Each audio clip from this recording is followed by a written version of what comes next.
So we are live talking about The Walking Dead Season 6, Episode 16 finale, Last Day on Earth. And I think I'd just like to start by saying I'm okay with the cliffhanger. I feel like it was a reprieve. Like, because I was thinking back to a comment that Ash made on Tumblr about how, like, you know, it would, like, if she goes to, or you are going to SDCC, right? And that it'll be, like, heartbreaking that Steven won't be there or Nora won't be there, and, like, now they can still be there. No, I don't want to be there, but sure.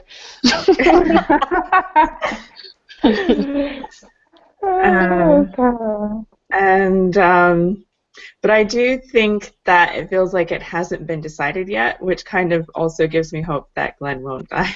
So maybe we can do some campaigning and convince them not to kill Glenn. I don't know. Right. But so for everybody that's angry about it, I just thought I'd say that first. I don't think it's a cliffhanger. I was angry, but I saw it, and I'm actually okay. I can actually wait till 7 months now. I'm good. So, had a good night rest. I should sleep on it, and I'm all right. I'm not mad anymore. Anybody else? I'm still mad, but I'm not like pissed. Like I was like raging. I cursed Scott Gimple out. I was just, I was over it. Girl, did you go raging in the streets, girl, like I said I was? I did, because I was so mad. Like, that was the perfect moment to just do it, and you didn't do it. You ruined it. So I was pissed. Yeah. But I'm okay now. Kind of ready for it. I told y'all that was going to happen. I told y'all we weren't going to see Glenn and Michonne and them, and I told y'all they were going to be riding around in that RV the whole episode. I had it. It was pretty much the episode. But, and there was enough Morgan and Carol to last us through. That's what you expect from The Walking Dead. I never want to see Morgan or Carol again. Right. I don't either. Oh my God. So it's clear that she's suicidal, which means that nothing that she does makes any sense. But I mean, that's kind of the way suicide works, I guess. I just didn't understand her story anymore, and I just wish that they would just hurry up and end it. I'm just done with it. They had a great opportunity, but yes. Just shoot ahead, yeah. To conclude all that in last week's episode. Mm-hmm. And just focus on the RV and everyone else. I don't know. I'm hungover and annoyed right now. I was on that brown liquor too. I was on my brown liquor last night. I was. I sure was. No, I don't know. I feel like this hungover is just hanging over me. Just. I can hear it in your voice. But we only have to wait like another month before we find out, so. Right. I think they have that planned out, though. They have it planned out to where they're going to have whoever it is that's going to get it, be there, and just be there. I'm telling you, they have it planned out. We ain't going to know. Girl, they crafty. They crafty. They got it figured out. Well, if they're smart, they will. When they could have just killed them last night. Okay. You know? God, thank you. I mean, yes, just I was prepared for someone to die last night.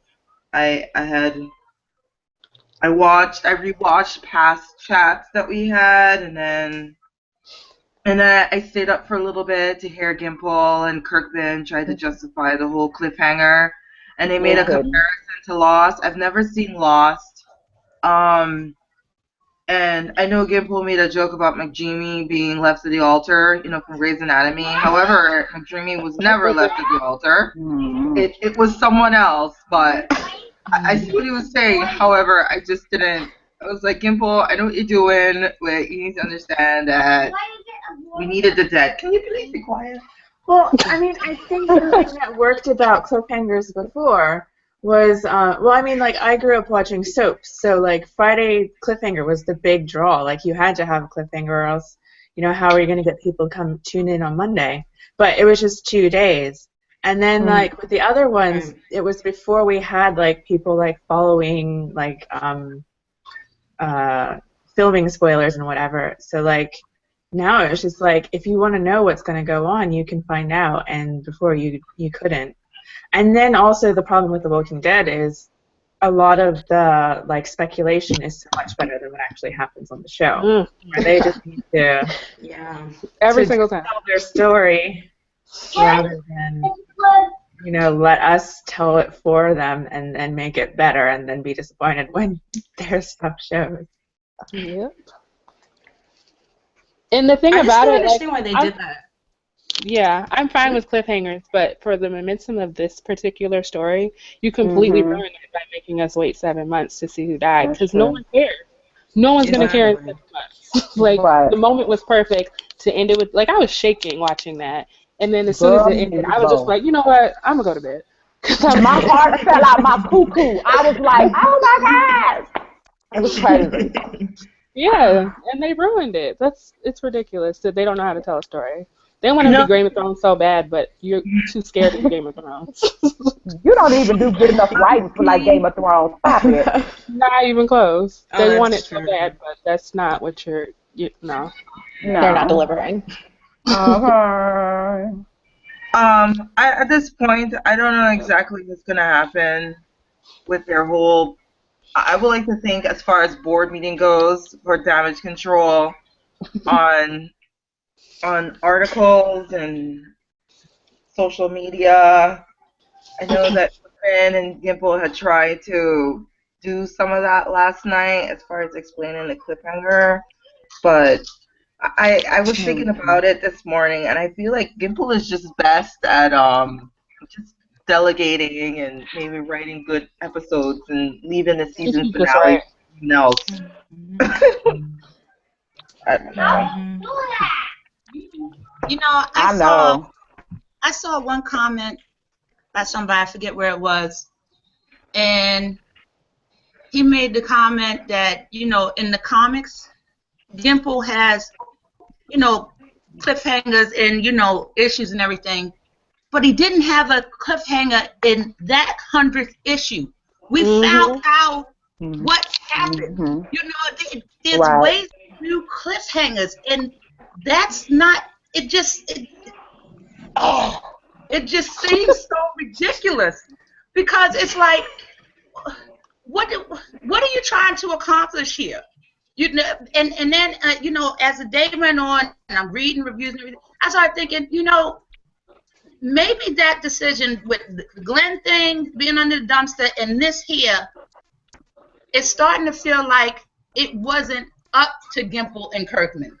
That's what it's starting to feel like, because Kirkman had to know what we're modeling ourselves after the comment that I made, and I didn't have a cliffhanger for this part. It was done. So I cannot even, and I'm thinking that they had to go, they made them go on talking, then look, clean that shit up, but that's the way it's going down, and so just make sure you're on the show. But it just, oh God, it just did not make any sense. It didn't make no sense at all. And the thing about it is that as I was watching the episode, there was plenty of things that was pissing me off about it. And I remember hearing the spoilers that they was going to do this, but I'm like, oh, well, last season they had a little thing, after the season finale, with Michonne, and then they had a thing with the wolf and the guy, the Little Red Riding Hood guy and everything. I said, so they probably going to give us something after that. And even if they had did that, that would have been awesome. But for everything throughout the episode, I was letting it slide. I was letting all stupid bullshit slide. And then when that happened, the whole episode unraveled for me. It just it unraveled for me. All of it. It has the potential of being a great episode, but the last couple of seconds did drop it. Yeah. That's why I'm thinking that it for the story.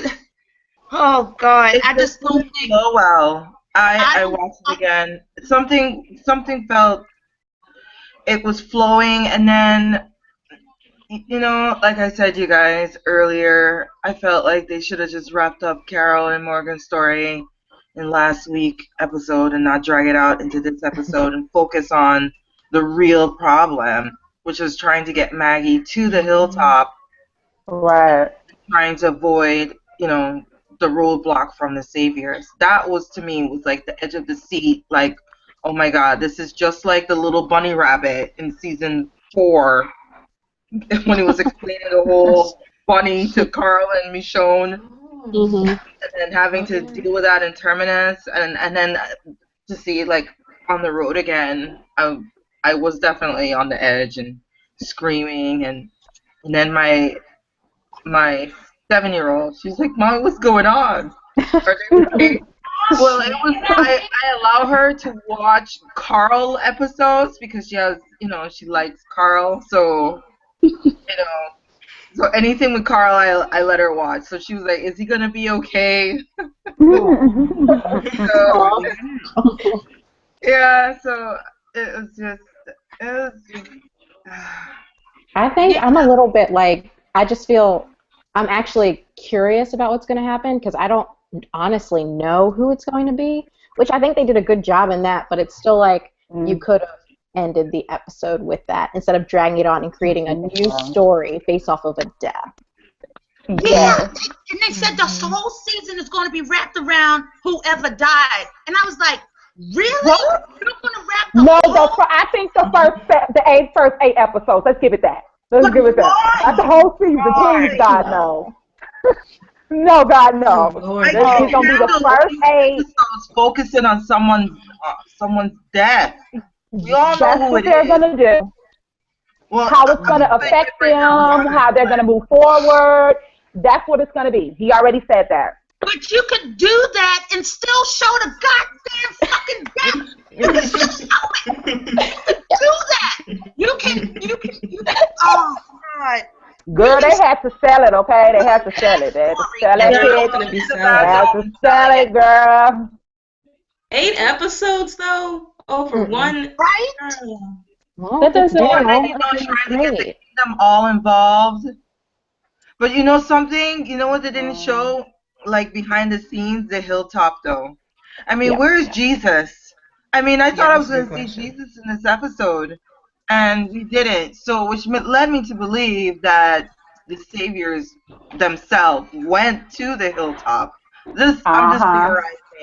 I'm just theorizing. Like they went to the hilltop to find out, hey, what's going on, and then Gregory just low key try to, like I said, to me, Gregory's a scum. You know, he'll do anything to try and, you know, protect himself. So I'm sure he's the one that threw Alexandria under the bus. Had to, because they knew too much.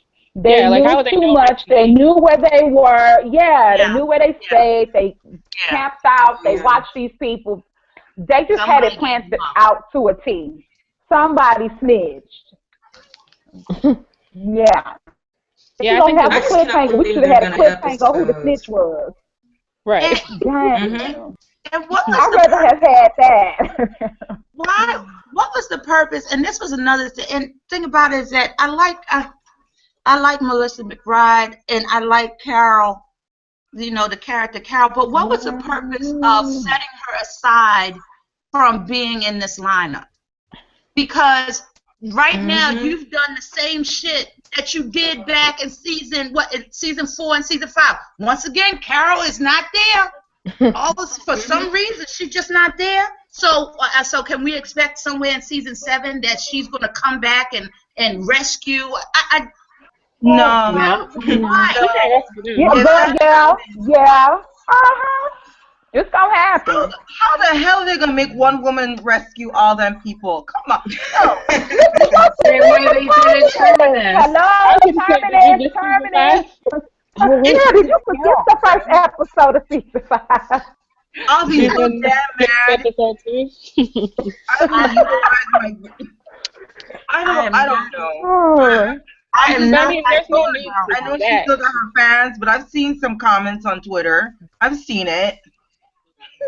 About what? What? Well, I mean, I know she still I know Carol still have her fans, but I've seen some comments on Twitter. They're like, "Oh my goodness, what's going on here with Carol? Can we pick up the pace and move along with the story?" Yeah. Well, or maybe they making it to where we don't like her, and then they can kill her off. We already don't like Maybe. I think I'm reaching. I know. I mean, but there's no way, and I've seen some of Melissa McBride movies because, I mean, she was, technically pretty much a child of the 80s and 90s, and she's pretty good, but I just don't know what everyone sees in her to make this Carol person like a favorite. I don't think. I don't know. I like the Carol character, but I think what would have redeemed this last episode for me. You saw the thing I said about Tara. I'm still raving about that one. But okay. Exactly. That's another thing. I know, Lainey. I know you're talking. I'm sorry. I don't even know why she's safe. Why the hell is Tara safe? I did not catch all them saviors out there on the road. They didn't catch Tara, and he. I know. That's what I don't get either. Okay. He's supposedly been out on the road for like months and months and months, and he never came across the saviors. And he never came across them. Shut the fuck up. What would have Well, saved because I think he played safe. I think he really played safe. I think he kept maybe to a certain mileage, like set kilometers or whatever. But he said he was going out on like 2-week runs. That means he's going out pretty far. Yep. Yeah. Well, okay. Like an article said, there was a lot of bait and switch. The only thing that would have redeemed last night's episode for me, even with that shitty ass cliffhanger, is if Carol, for the state that Carol was going in for the past couple of episodes, and you saw last night she wanted to die, it's give her comic book death then. If she wants to die, let her do that, because they're trying to illustrate she's going through a case of PTSD. She's like out of her mind, so to speak, not in the same way as she was in the comic, but she wants to die. The Carol in the comic wanted to die, and she said that would have been a ratings catcher. Nobody would have necessarily. Everybody would have liked Negan and everything, but they were like, "Oh shit! Did you see Carol? She just threw herself to the walkers." It would have been so awesome, and they didn't even do that. They didn't do that. No, they couldn't let her go. They didn't even do that. You want to protect their money and yeah, but it's now, despite their face, because now it seems like, okay, so now y'all just scared to kill off any of your popular characters. Can you just imagine if they were at the table and they're discussing this with corporate, like AMC, and AMC is like shutting every suggestion down? I think if Gimple is so into the books, because he kept saying, he's into the book, I have a feeling maybe he did write up these storyboards and they were like, nope. It does feel like there was somebody behind the scenes, like, making things slower and deciding things that don't really make sense to the story. Like, all of 6A basically felt that way. I tried to watch that little mini marathon. I couldn't do it. I tried to rewatch, and I was just like, you know what? To hell with this. Let me catch up with Love and Hip Hop, because I can't. I can't do it. I cannot. My black ink, I can't do it. I tried. I turned on the TV, and like as soon as I turned on the TV, episode 605 was on. I was like, "Not today, Satan!" And I turned the TV right back off, and went back. So disrespectful. That really was. It like ruined my Sunday. Come on, TV. I should have known the season finale was gonna. I tried, Lord. Lord knows I did. You know, there was a couple of things that I knew going into season 6. All right. So I knew that Deanna was going to die. I knew all the Andersons were going to die. Mm-hmm. There were certain things that I knew. Now, one of the things that I did not know was that they was going to do Rick and Michonne. I was on the cusp. I was like, they should do it, but I don't know if they're going to do it. I didn't expect them to do it. But I for damn sure did not expect that they would not do the bat scene. I did not expect. I just knew season 6 going to. All right, but at the end of the season, you know, I know that somebody's going to die. Nobody died. No, nobody. I mean, nobody. Yeah, like they said, the camera did. They said the camera guy did. Remember that? The camera guy died. I don't know the cameraman's character. All right, I don't know who it is. You can't kill somebody that I don't know. All right, you can't kill somebody I don't know. So even if you want to play it like that, he killed the cameraman. Well, I don't give a fuck about the cameraman. So y'all still fucked it up. You still fucked it up. I don't give a fuck about the cameraman. Lainey, will you be watching season 7? Will you be watching season 7? All right, so my feeling is like this. I said it on Tumblr. I said, you know what? I'm almost glad they did this fucked up cliffhanger because now I want my life back. I'm tired of this shit. I was mainly invested in the show to see Rick and Michonne, if they were going to get together or not, and they came through on that. But now it just seems like as I watched the whole of season 6, it was like, God, this is really a shitty show. You know, aside from a couple of scenes, in every episode that I like, it is really just bad storytelling. It really is bad storytelling. And I'll have to watch the whole season again to see if I can decipher what Gimple and Kirkman were going for. But as it stands right now, it's like all of your contrived reasons for shit happening, it doesn't make any sense. Why would Aaron? Why would Rick why would Aaron even say he's gonna go? Why would he? He had a horrible team with him, though. He did, and then I laughed because I was like, Eugene got caught. He didn't even make it down the street. And they caught him. They were like, oh man, Eugene. When they caught him, when they see, they were like, Eugene, really?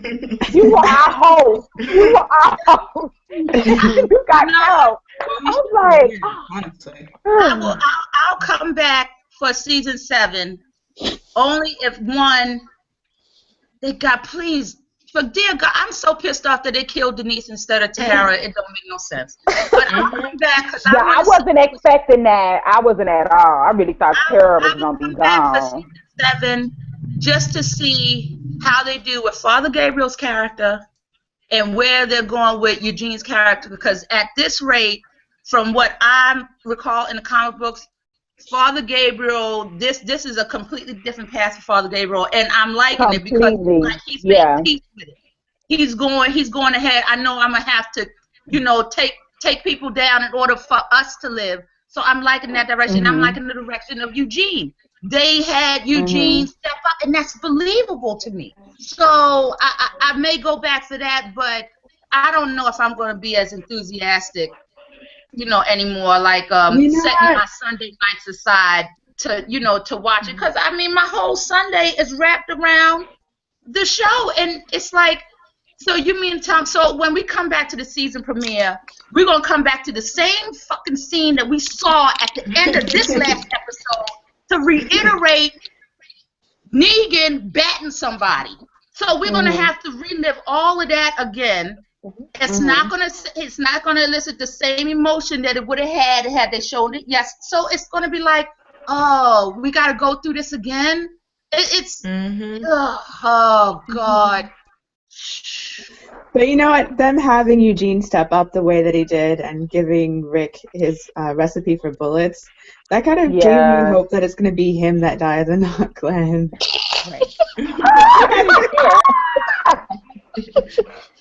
Literally no one cares. That's his whole point, right? Well, he gave Rick the recipe, so they don't need him anymore. And they gave him like a decent send-off, you know, where where he started off as like a coward, but now, you know, Abe accepts him and says, you can do it. So he can die, and I'll be fine with that. And it will still be emotional because they actually, you know, gave him time to set it up, and it doesn't have to be Glenn. So that's what I'm hoping. Yeah, you're right. But he just, yeah, because he plays such an important role going forward. So I'll say, yeah. They need Eugene even outside of the making of the bullets. They need him. Yeah. What do they need him for? Girl, the whole, I mean, he does, I mean, he's great. I mean, they got windmills and stuff and all that stuff going on. It's just, great. They need him aside from the bullet making. Like, they didn't know nothing about no fucking sorghum. They would have been sitting there trying to survive off of tomatoes and cucumbers. So they need... That wasn't growing. That was not growing.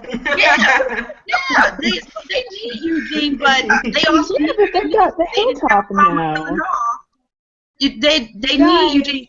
Guys, you gotta let me have Eugene is the one that's hot and not Glenn. Okay. That would piss me off even more if they let that hang out for like 7 months, because y'all really could have killed him yesterday. Because he's not an important character, exactly. I feel like, really, y'all wasted this on him. You know what else? You know what else ruined that the whole season was the fact that they are so scared, and that's why I'm saying I'm wondering if it doesn't have anything to do with Kirkman and Gimple, but all throughout this entire season, the only people that they killed off was people that we met in the previous season or in 6A. Really? Yeah. All of our prison people are just that fucking badass. Nobody's getting killed by a walker. Nobody getting maimed. Nobody dying from a fucking cold. You know, you got Maggie, and I was laughing to myself earlier. I was like, listen, I had 2 kids, and I remember times early on in the pregnancy where I was just like, I felt like I was going to die, and then the next couple of hours I was all right. So I was like, what if it turned out, what if they did the thing where Maggie is like, it seems like she's on a deathbed, and all of a sudden, a couple hours later, while they're doing all right, I'm feeling all right, guys, let's go back.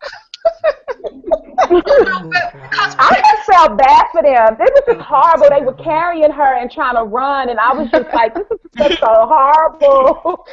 Just facing a horrible situation. I don't even understand why they would take, at least, I don't know, I'm not clinical or anything. I thought this was best behind the story, but you don't move the sick person to the doctor. Go get the doctor. That would be too easy. That would be hello. It was too much fun, I think. I mean, they said she's burning up. Give us some fucking Tylenol or Motrin. Do you not? Some things are just elementary. She got a fever. All right, first thing we need to do is bring the fever down. Give her some Motrin. Give her some Tylenol. Give her anything to bring the fever. Put some onions. Yeah, we have some Tylenol because you can't be taking onions. Get some onions and you wrap it around her wrist. I know that brings out the fever. I've had kids. Onions. There's ways of bringing down a fever.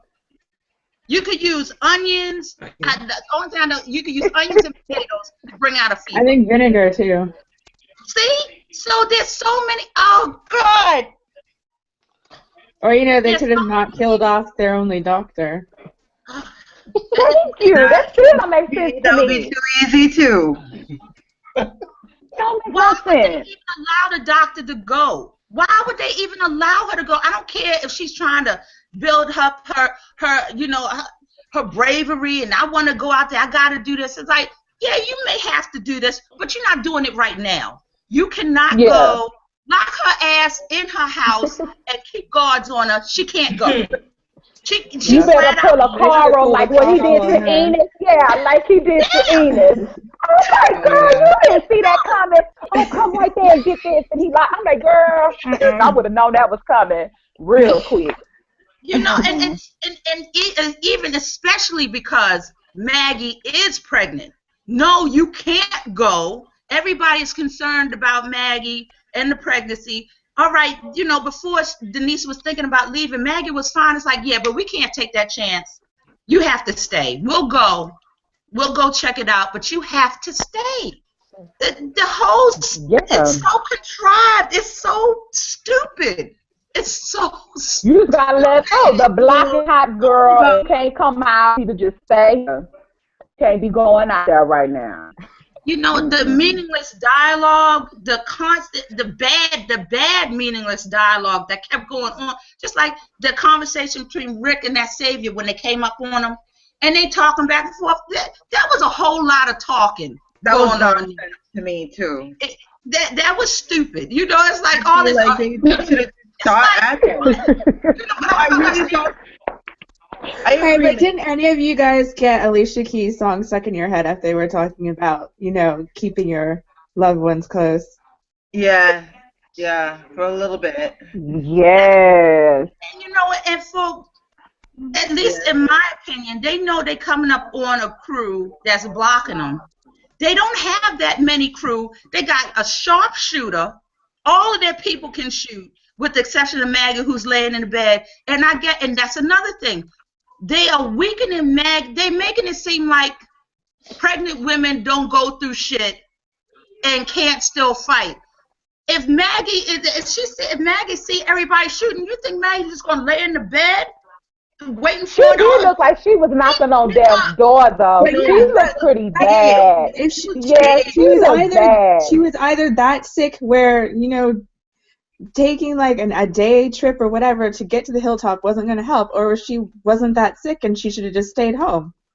Like it didn't make any sense. That's the thing about it, is that they could have taken the saviors out. That first blockade, they had maybe 5 or 8 of them, right? Well, no, I think what surprised me was Rick was like, when they came up against like maybe the second group or whatever, Rick was like, there's too many of them. They're prepared for us. Let's go back and like do it in our own way. So I thought they were going to go back and like set up somewhere else where they could like be the one to take them out if they came up on them.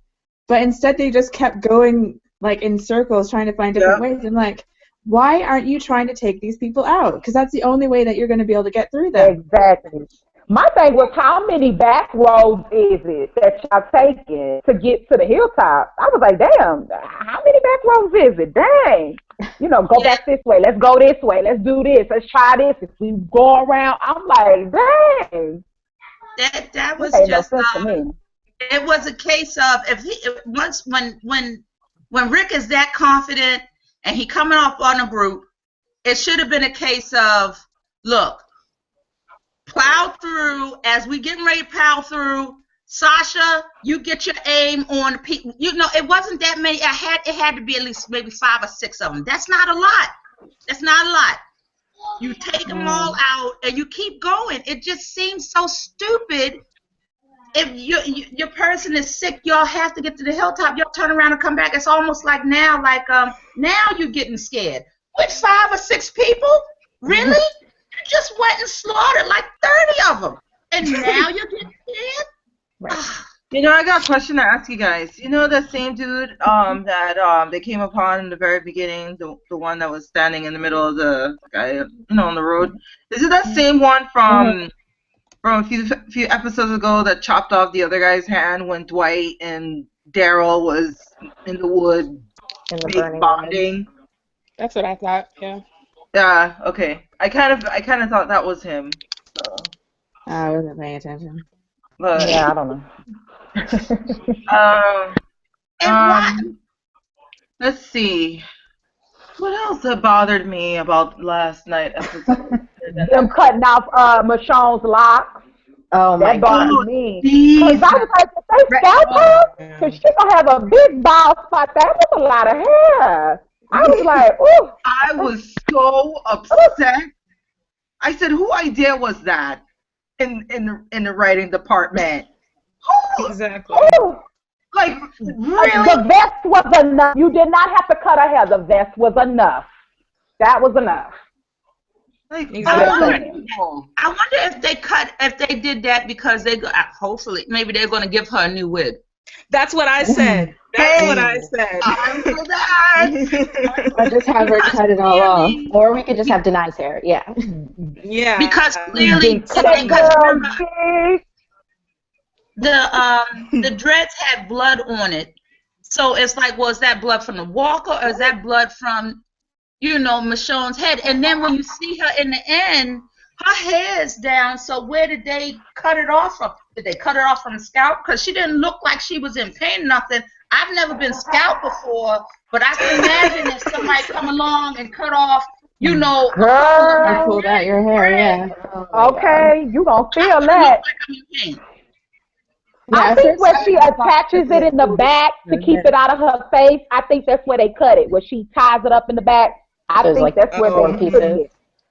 And I was looking, I was like, damn, what did they do to her? What did they do to Rosita? Their hair was all messed up. They looked just disheveled. I was like, what did they do in that time? They could have shown them that instead of Morgan and Carol for an entire hour. Because they looked tortured. They looked like they were thirsty. They were hungry. They just, I'm just saying. What did they do? It's only been a couple of hours from last episode 1. Number 2, I'm wondering, and this is the feminist coming out of me, but when we see Daryl, of course, Daryl has the blanket on and he's been shot, but he's also been beat up. And so was Glenn. So I know Negan has this thing about not raping women, but they just look like just beat up the guys. And it just almost seems like, well, you just beat up the guys, you don't beat up the girls. It just seemed inconsistent in terrorizing. But to me, it looked like when they opened the door, she looked out of it to me in a daze. When they pan that camera on her and Daryl and they grab her, she looks out of it. Even when they go to grab her, when she realizes they're grabbing her, she snaps too. So that's why I'm saying what went on within them hours, because she just looked out of it. Her and Rosita did. So I don't know. Their hair is all, her hair was up in a ponytail. Rosita's hair is not in a ponytail anymore. What happened? Yeah. Okay, I see what you're saying. Yeah, because her hair wasn't a ponytail. Yeah, but we don't know what happened because they didn't show us. Yeah, they were showing Carol and Morgan. Why? Because something happened. Because they were out of it. Something. But and I'm maybe really it'll be in the season 7. Girl, I'm probably really won't. not liking. I don't understand the thing with Carol and Morgan. I understand I knew that the two had similar stories, so I knew that I knew what they were going for with Carol and Morgan. But right now, it's like I don't care now. I don't care because they took so long to get to this point. I never did. Accomplished a couple of episodes ago. It dragged on, and it just feels like I said. So now you are just pressed to make sure you have the numbers for season 7. That's why you're doing this.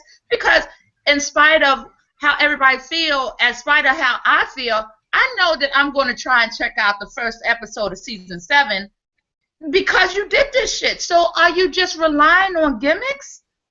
You don't have enough confidence in your writing of a story to go ahead and show to kill and have a fresh story for season 7?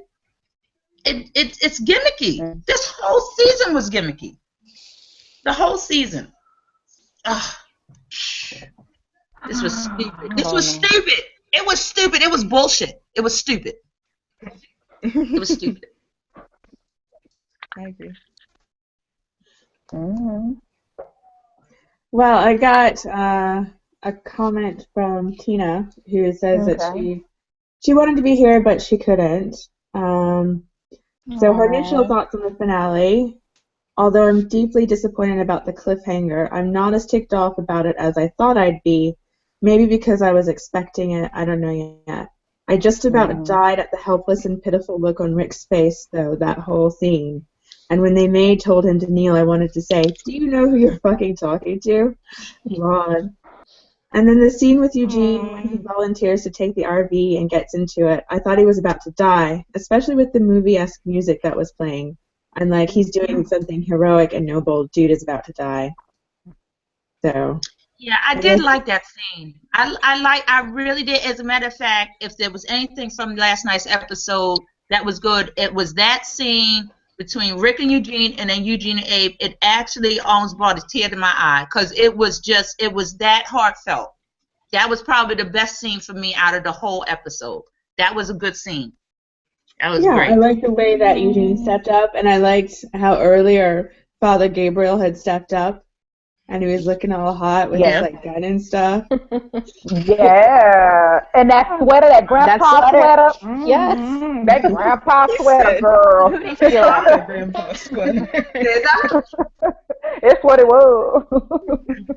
And that's that one that got that little, that little strap, and you just pull it through, and they got the button. That's that grandpa sweater. Yeah, I'm really excited to see what they do with Father Gabriel because Seth Gilliam, he's selling it, but it would be, what it reminded me of with Father Gabriel? It reminded me of, because I was watching Dawn of the Dead last week. Not Dawn of the Dead.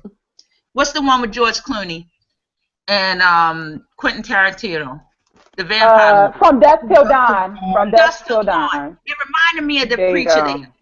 He was a badass. He was trying to keep himself, indifferent to what the situation was going on. But when it came down to, because he lost his faith, he stepped up quick. So he was reminding me of that character. So I would like to see where they're going with Father Gabriel. That, like I said, that probably be one of the only reasons why I'm going back in, because they don't give enough Richonne scenes to sustain me enough to want to go ahead and watch each and every episode. I can get my Richonne fill of scenes from Tumblr. Y'all give it to me all the time, and you can break it down so that you don't do enough Richonne scenes for me to keep tuning in. So that's not doing it. Well, let's talk about the kind of Richonne moment that we had when Rick saw that, like, one of the zombies had Michonne's hair, and then the other one had, like, a vest. Like, that, that just, like... Hey, I saw that he was scared before, but that, man, like, it made he him just started to deteriorate, Did anybody notice that during that scene when Rick found, the walker with Michonne's dress, did anybody notice that they did a focus on him cutting the walker's arm? Mm-hmm. Yes. That's very specific to me. What do you guys think is the parallel behind that? Because that was reminiscent of what he did with Jesse. So I'm like, what was that about? I'm not correlating those things. I'm not. I don't know. It's probably just nothing. He was breaking the chain so that they could get through. Yeah. I honestly don't think it was anything.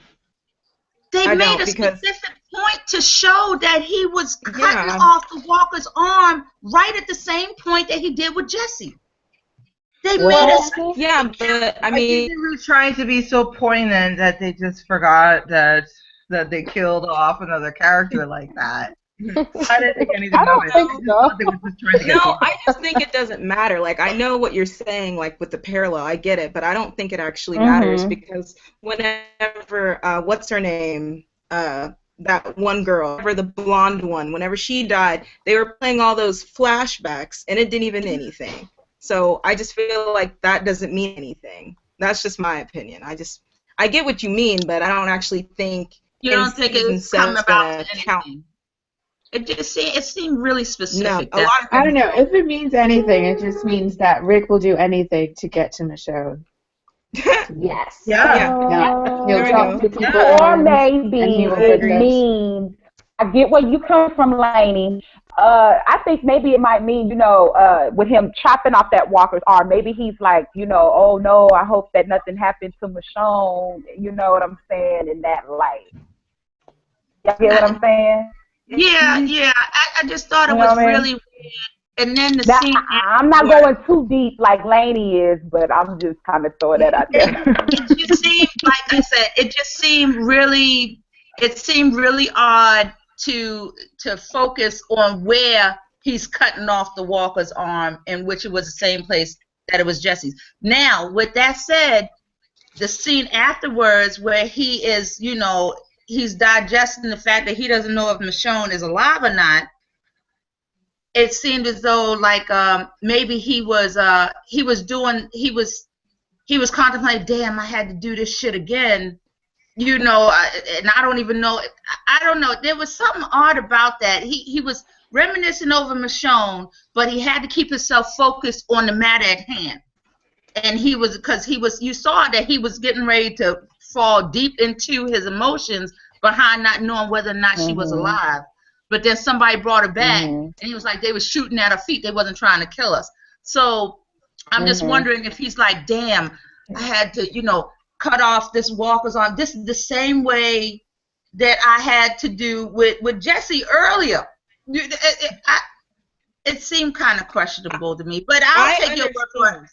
I'll take it. I didn't see that at all. I just saw him getting a little crazy prison Rick. That's what I was waiting on. I mean, he just saw the woman of his life here on some creepy person in the leather jacket too. And I thought he was ready to get postal. Like, I was waiting for prison Rick to come out. And then when I saw his red eyes, his crestfallen face, his slumped shoulders, I knew that we were all. But in the last week's episode, we didn't know. Rick didn't know that Michonne was actually taken by anyone. He just she was gone. She wasn't back yet. But I think seeing like her dread on that walker and the vest on the walker, he was like, "Oh shit, something happened to her." So he was having like, some type of realization for that. You know what? And that's another thing about the story, right? All these people insisting on going to take Maggie to the goddamn hilltop. Why wouldn't Rick say, all right, if all y'all going, then I'm going to stay back. Because I'm waiting for Michonne. You know, I'm going looking for Michonne. Well, I guess they was like, they were probably like, y'all talk so many good things about this hilltop. We haven't been. We want to go on a field trip. Let's go. That's what it seems like to me. You know? The three of them? Wasn't it just Rick, Carl, and Maggie? Didn't it start off with that? They had enough good fighters there. It's like, I'm going for the ride. Sightseeing time. They were going for a ride, yeah, girl. They wanted to go to the hilltop to see this hilltop. They had enough people going that Rick should have been like, all right, if all y'all are going, then me and Carl are staying back, you know, and stay back. And then as the hours progress, you know what, Carl, you stay here, I'm going to look for Michonne or something like that. It didn't make any sense that all of them going to the hilltop in one location. It seems silly. It seems silly. Yeah. Anybody so how many stayed back at Alexandria for, right? What you say, Amy? No, anybody brought up Abe and Sasha conversation about having kids? I thought it was inappropriate. It was inappropriate for the time. Yeah. It was very inappropriate. Yeah, it really was. It was really. I mean, they've been together what, like 2 days? They've been together like what? In my head, they still haven't even slept together. So, like, how are they talking about that? Well, to me, I just feel like it's been a couple weeks, based on the fact that Olivia, it got repetitive with her opening the garage door and seeing more and more food on the shelves and everyone doing their mundane task at hand. So I just thought, I just felt like it's just been a couple weeks. I think it's been maybe a week, but Sarah's not back yet, so it can't be more than 2 weeks. Oh, that's right. Yeah, 2 week run, yeah. It seemed very inappropriate. I just don't acknowledge that she's existing. I really Why don't. does she get to go off and live in? Thank you. Thank you. It's like their priorities. They don't even know what their goddamn priorities are. Ugh. I'm so mad I wasted good wine last night. I think that's what it was. Wait, did they go off on that run after they had their little, I guess, coordination with the hilltop? Did they go off on that run after that? No, they went right after they went ham on the Saviors. Yeah, they left right after that. But it wasn't before they got their food from the hilltop, right? It was after, so why did they go out Thank anyway? you. You sure right. Okay. They had all that food. Medical And they supplies. still never said, but wasn't that, And the I'm going to weed. say, I don't The even know what they was reason going was because for. of medical supplies. Karen said she was getting medical supplies, yeah. Okay, then why Denise go out then? If I they don't was know. going to get medical She wanted an excuse to go outside. She went to Everybody want medical supplies. Yeah, you know what I wanted to ask you guys? I wanted to ask you why is there so much emphasis on Maggie being a leader? Because I haven't seen any instances of her throughout the seasons being a leader, quote unquote. Why are they just naturally assuming that she is leader material? Well, she's much more calm than Rick, I guess. I mean, can you just imagine if Rick and Gregory was sitting down in Gregory's fan? We wouldn't have this problem if that had happened. Because Gregory I'm telling you, would have slit his throat. Even prior to them going to the hilltop, last season Deanna was like, and I'm going to be training Maggie on how to be a leader. What did she see in Maggie? And I'm not saying that she couldn't be a leader, but why did she pick Maggie? Because all the while I hadn't seen anything that was like leader-like about Maggie. Yeah, I thought it was bad writing. It feels like they're doing it just to give her because Maggie something. became the leader of the Hilltop in the comics, but not. I'm just because- glad she has something. Like Maggie doesn't have any screen time. Neither does Glenn. Neither does Michonne. I was just like, I'm just happy she has any screen time at all. To be honest. Like, And you know, people say as an excuse, They ignored her for so say long. that they were busy last season or they're busy this season. I'm like, you know what? They can work around their schedule. They can do that. But she wasn't doing anything. Oh, well, she was filming that one movie, The Boy, that Which I don't was know what actually happened with really that. good, you guys. I like it. I like it. Did it go straight to DVD? Yeah, I went to see it. It was actually really good. It was good. Oh, okay. Yeah, and oh my God, you guys, there is a cliffhanger. No more cliffhangers, please. Yeah, that's girl, I don't want to hear cliffhanger no more this year. The word cliffhanger anymore. But you know what? Their cliffhanger was actually pretty good. But you know what? The cliffhanger for The Boy ended perfectly too. Girl. So they tied up all loose ends in the ending. That's how you write. I have to see it. Oh, okay. It sounds good then. Okay. Yeah, it was actually really good. She did a great job. She did a really, really good job. Oh, okay. So, you know, everyone's saying that, you know, they were busy last season and this season. That's why they couldn't, you know, blah, blah, whatever. That's why they weren't on set. But I really think that they can work around their schedule. Yeah. And I feel like if True you that. want to see a more women-centered episode, please have Denai write the episode. Like, I would like her to write that episode. Girl, that ain't gonna happen. Write that down on the note. No, I mean, she has actual stuff to work on, like an HBO pilot in her plays. So. Yeah, that's what I say. Who appreciates her work and her mind and her creativity? She don't need to be doing that. Not for that show. They don't deserve her. They don't deserve her white writer. They don't deserve it. They don't. Well, I'm still hoping they got her on the show as an actor. Because she made that clear. She was like, nah, I'll just leave that to Gimple. I'm good. Deflecting. Yeah. Oh, God. We have any more questions? Yeah, I mean, another comment from Tina about Negan. So she was wondering how Negan figured out Carl was Rick's son, and like, what about Carl makes Negan thinks that he's a serial killer in the making, since we don't know, like I think basically what he's seen hasn't really shown how he could be a serial killer in the making.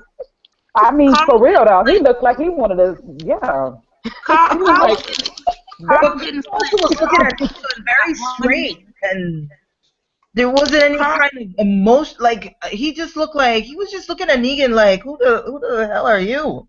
Right. He Carl was was holding over it it. together better than Rick was. Like, Yes. Yes. Rick was sweaty and crying and snot, and Carl was like, now with I that tell one you, eye. When this season gonna be over?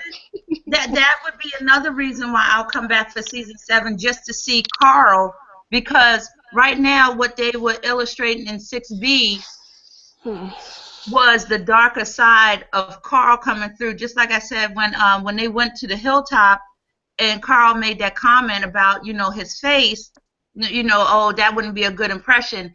It seems though that was giving up signs. Like I said before in the other chat, why didn't Rick say something to him with regard to his comment about his face?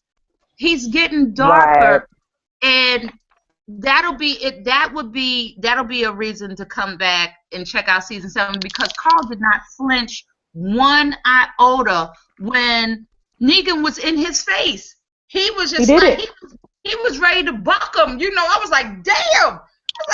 And I really think Negan respected that in this little boy. He's like, he was like, yeah, I respect that in you. You know what I'm saying? So I'm interested in that relationship now. Well, let me just let me end that for y'all now, because I read an interview with Scott Gimple today, and he said that he's probably going to remix that relationship, and I bet he's going to give it to Daryl, and I just hate him so much. Are you serious? Yeah. Oh yeah, I heard about that. I have no faith that they're gonna do anything with Carl, because they didn't do anything with him this season, even though they shot out his eye. I was really excited for that. Are you kidding me? No. That little moment with those two at the end of the episode. Do you mean to tell me that they talking about dropping the bomb on that too? Yeah, he said it's gonna be brief. Lady, I might have to just let it go. Whoa. I hope to God they don't give it. Let it go. It's gonna be a new kid at Alexandria. They fine and and why? Why? He's just gonna come up on the gates. He's just gonna come up on the gates out of nowhere. If they give that, they give some. They can't do that. They just can't. No, they can't. No. They will try. But you know what? I won't pass it. I won't pass it. It won't pass me by. It's such an interesting concept in the comic for Carl, because Carl is a kid growing up. He had to kill his mother. Come on, that's deep. That's some deep shit. So of course he's going to be scarred, and it's going to it shapes everything about his character, and they didn't really address it very much, past season 3 and everything, but that moment set him on a path, and then him getting his eye blown out just should elevate, accelerate where his character is going, and you're going to take that away? That doesn't make any sense to me. No. What else is new? I'm just really questioning. You have a damn comic book that you can follow, and you can remix, but don't change. I don't understand. That's why all these extra characters are useless, and just kill Daryl so you can stop giving everybody storylines to him, because it's not fair to them. Mm-hmm. I mean, he already clipped in the shoulder. Just finish it off. He already got clipped in the shoulder. Let's just go ahead and just finish off and let him go. By the way, what was the point of doing that? Because we saw no repercussions from it. We didn't see him at all. Nothing. He was just sitting there shaking with that little, what was it, a piece of, it wasn't even a blanket. It looked like a hard piece of animal. I am pissed off at Norman. I am pissed off at Norman. I think it was it you, Tennille, on Tumblr, and I reposted it, and about Rick was like the Pied Piper and leading people to the water or some BS, and I was like, oh hell no. He did say that. He said that. Yes. Somebody what else? put it out there first, and I reblogged it. And I was like, no, that son of a bitch didn't just say that. Oh my God. No, he didn't. Janice P, she took care of it, because I was like, wasn't he just saying that Negan and them were like the boogeyman? They were like, just they can tackle them? Pretty much. And he felt like, yeah, he wasn't even real. He felt like this was just some name thrown out there to scare people. And here we go, Negan is real. And that just pissed me off. It's like he completely forgot like his scenes. It makes me wonder if I bitter because Jared still gone down, maybe because he did it in his character, and that's why I blame Rick. That's fine. If that's the way it is, that's good. He can say that. I also saw somebody on Tumblr posted that Norman Reedus was saying that on Talking Dead, because I didn't watch it, that they had budget cuts. And what was it, like the costume designer left and something else, as he was trying to, that they were trying to sugarcoat this season finale thing. So I'm wondering if Norman Reedus was saying that in regards to why they did what they did with this last episode, but because I've never seen anybody sit on the couch and just come out and say, well, we had budget cuts, and we lost the costume designer and something. I didn't either. I didn't see it, but somebody posted it on Tumblr that Norman Reedus said that. No, he didn't. Please shut up. He's doing too much. I do have to watch it. I wasn't paying that much attention. I watched it, but I missed that. Yeah, I watched it today when I got home. I missed it. I didn't pay attention to anything.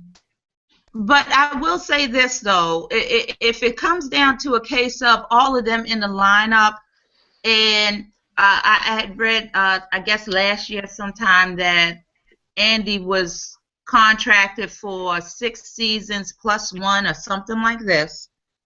And I'm just wondering if all the people that are in the lineup are up for contract renewal.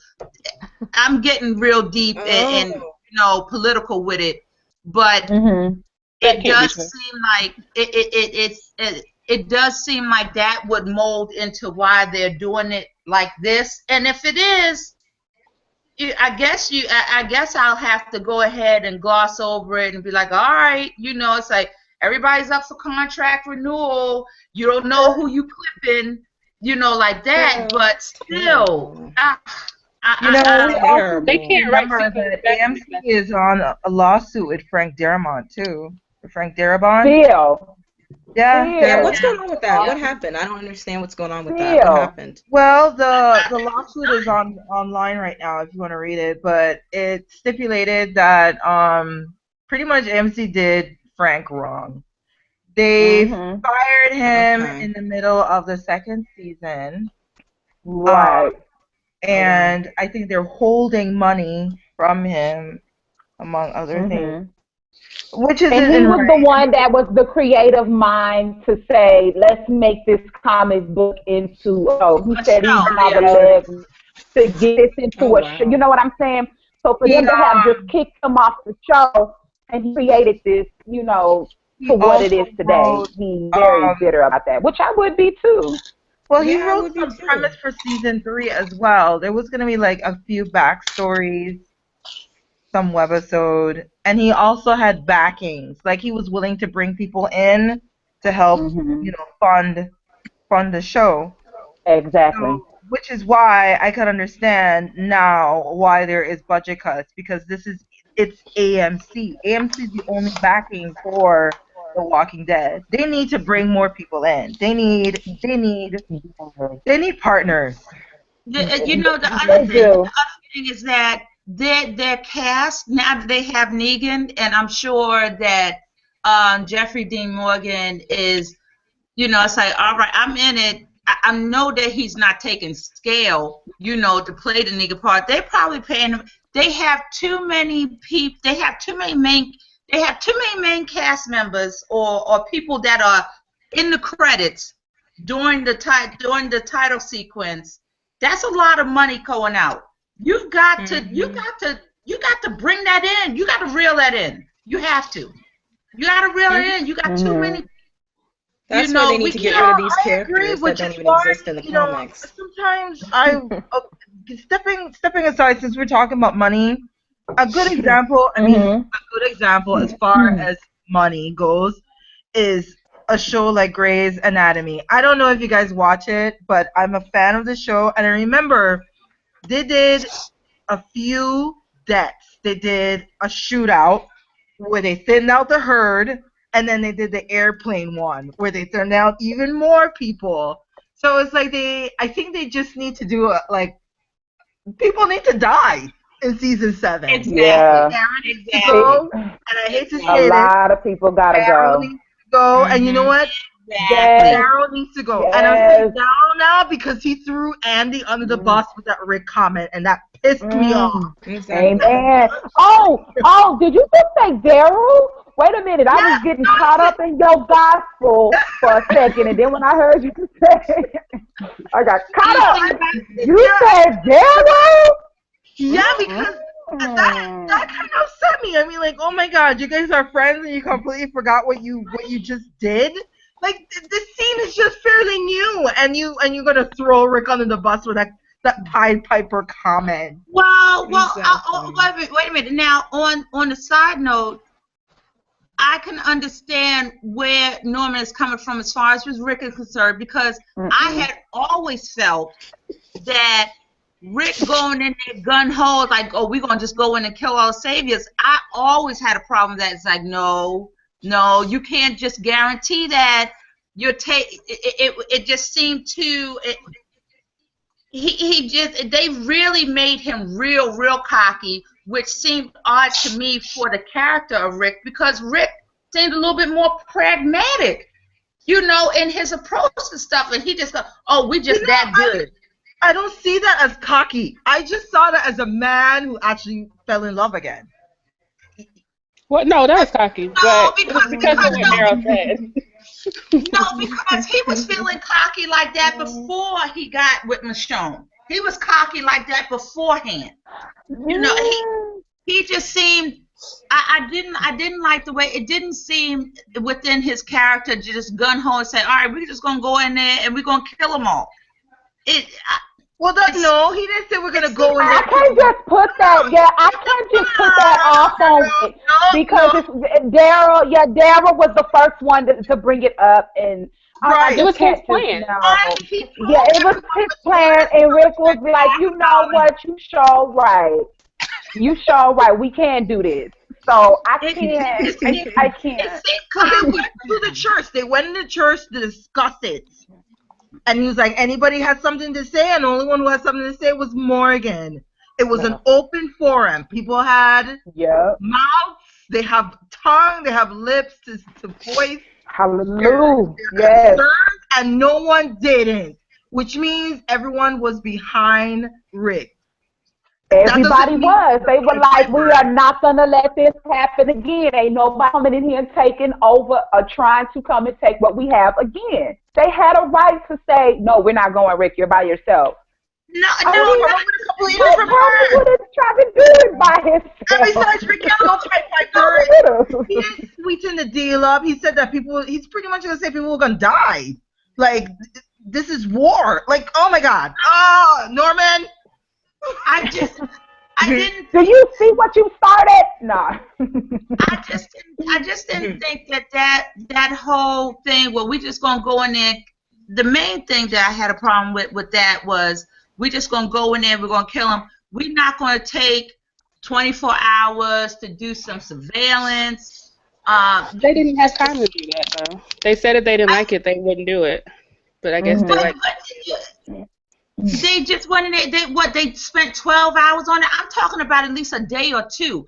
Remember, the hilltop. I mean, not the hilltop. The saviors at that station, that satellite place or whatever, wasn't expecting the hilltop to come back for another week.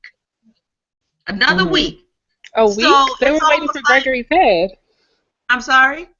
Weren't they waiting for Gregory's head? That's why the guy came in trying. No, they did. To kill Gregory? They did bring Gregory's head, and they was like, all right, so now y'all learned your lesson. We're not expecting you for another week. In another week, you need to bring us all goods. You need to bring us all shit. So it's like, I understand the pressing issue for the element of surprise, but undertaking something like this, requires at least 24 to 48 hours surveillance of the situation. It just does. That's the way I'm feeling. I know you want the element of surprise, but now that you've given them Gregory's head or the imitation head that Rick punched up, you know, it's like you've bought some time for yourself. Watch it, see what's going on, how they're functioning, because all they had to do was like, they could have cleaned everything up, killed everybody, even the guy coming out of there with the motorcycle. They would have had enough time to get him, and nobody would have been none the wiser that it was them. Nobody would, if they just would have taken a little bit more time. So what I'm seeing from the whole season is that Rick is just that damn cocky. You think that everybody is going to be as easy to kill as the hunters and the claimers and everybody? That just seems stupid. Okay, That's then stupid. you know what? Then what would Daryl do? What would Abe do? What would Eugene do? What would Carol do? I mean, it's like, you know, Rick is my boy. Well, at this point, Carol wouldn't do anything, but go ahead, finish. I want to know what these people are going to do. It's like to me, he gave the option for people to say something when they were all in the church. Exactly. And what choice did they have? But keeping it 100, or starve. Yeah, I mean, I wouldn't have said nothing. I just would have been. I think the plan to attack that Savior satellite office or whatever warranted at least a good 24 hours of sitting in Alexandria and thinking the whole thing over before jumping up and going to do it. It just did, because if I have children and I'm hearing this information that the Hilltop is saying that they kill a 16-year-old boy, you know, just for no reason, just to establish the tone, it requires me to go ahead and think about this at least 24 hours before diving into it. What would 24 hours change, though? Unless I don't know. This is kind of pointless. But I mean, we have to go back to. Can we go back to anything that they've done in the past? I mean, when they went to go attack the governor, go get their people back, go get Maggie and Glenn back, they didn't think about that. They went. I mean, they had like a little mini, meeting. They had a meeting. They had a meeting, but they went. They didn't wait. They went. That's just not the way they work. They had somebody who was on the inside, which was Michonne. Michonne had been in there. She had intel. They could work with that. From the Hilltop too. They had the same. He didn't have much intel. You saw how much intel he had. They was right. But he got it right. They were either had armory. They had either going to do it or they weren't going to do it at all. Because the point of doing it as soon as they did was because they wanted the element of surprise. So there was no point in waiting on it. It was either do it or not do it. And I think they were right to do it, but, you know, they knew going in that it was going to be the start of something. It was going to have a cost. So. And even with that, okay, so they knew it was going to have a cost. So then why are they writing characters doing stupid ass shit like Daryl leaving to go and find Dwight for, to kill him because he killed Denise and what? Oh. And there you have it, right there. Right there. That's why Daryl shouldn't be fighting Rick. He shouldn't be running runs. Somebody said on Tumblr that all of this is Carol and Daryl's fault, and it's like, it is. It is. It totally is. So it has nothing to do with Rick being cocky. No, Rick is cocky. You know what? Rick is cocky because of what he said in the bed with Michonne. Don't test the universe. Don't do that. You can think it, but the minute you say it out loud, it's just like in Titanic. This ship is unsinkable. The universe hear that, oh, really? And sinks the ship. You don't say that shit out loud. I don't care if it is to your lover. You keep that shit to yourself. You keep it to yourself. No, if I'm feeling in the moment and This is No. I got my badass chick right here. We can rule the world. That was just how he was feeling, though. That was how he.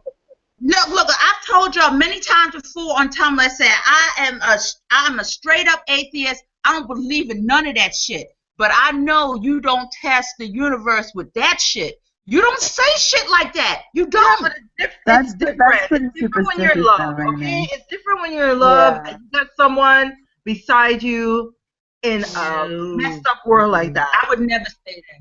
That just sounds like I would, because I love even in a dead world. If he's gonna tell all these things we saw in some kind of way, like you know what? To me, Rick is not cocky. Anybody have questions?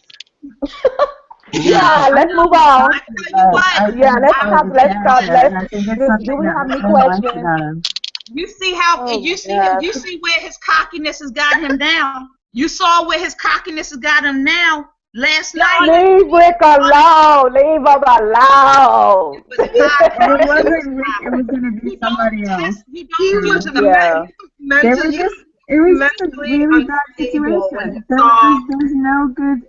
was no good way to handle the situation. Like that. Yeah. You just Okay, don't. right. That's right, Kate. And you know what? It's the same thing like when you have kids. You don't use a lie and say your kids like, you call into work and be like, I can't come in because my kids are sick and they're not really sick. You don't say shit like that. I know I don't. I don't say shit like that. I don't know about everybody else. I know that if I want to call out and decide that I'm not going to work for whatever reason, I'm not using my kids as the lie. I'm not doing that.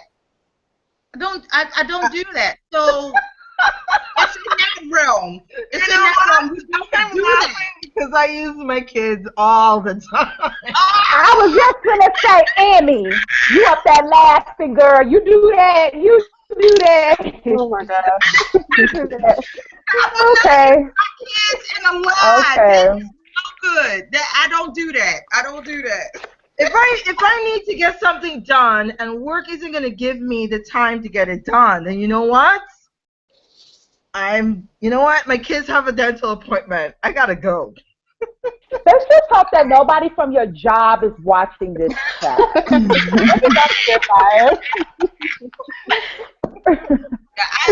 be able to use that again. But you know what? I don't test it like that. Oh, anybody have questions or? Yeah, questions. Yeah. I have a question. Go ahead with your question. What did you guys think of Negan? Oh, yeah. Dreamy. Yeah. He can swing a bat. Oh my goodness, walking out of the RV like that, like he owned it.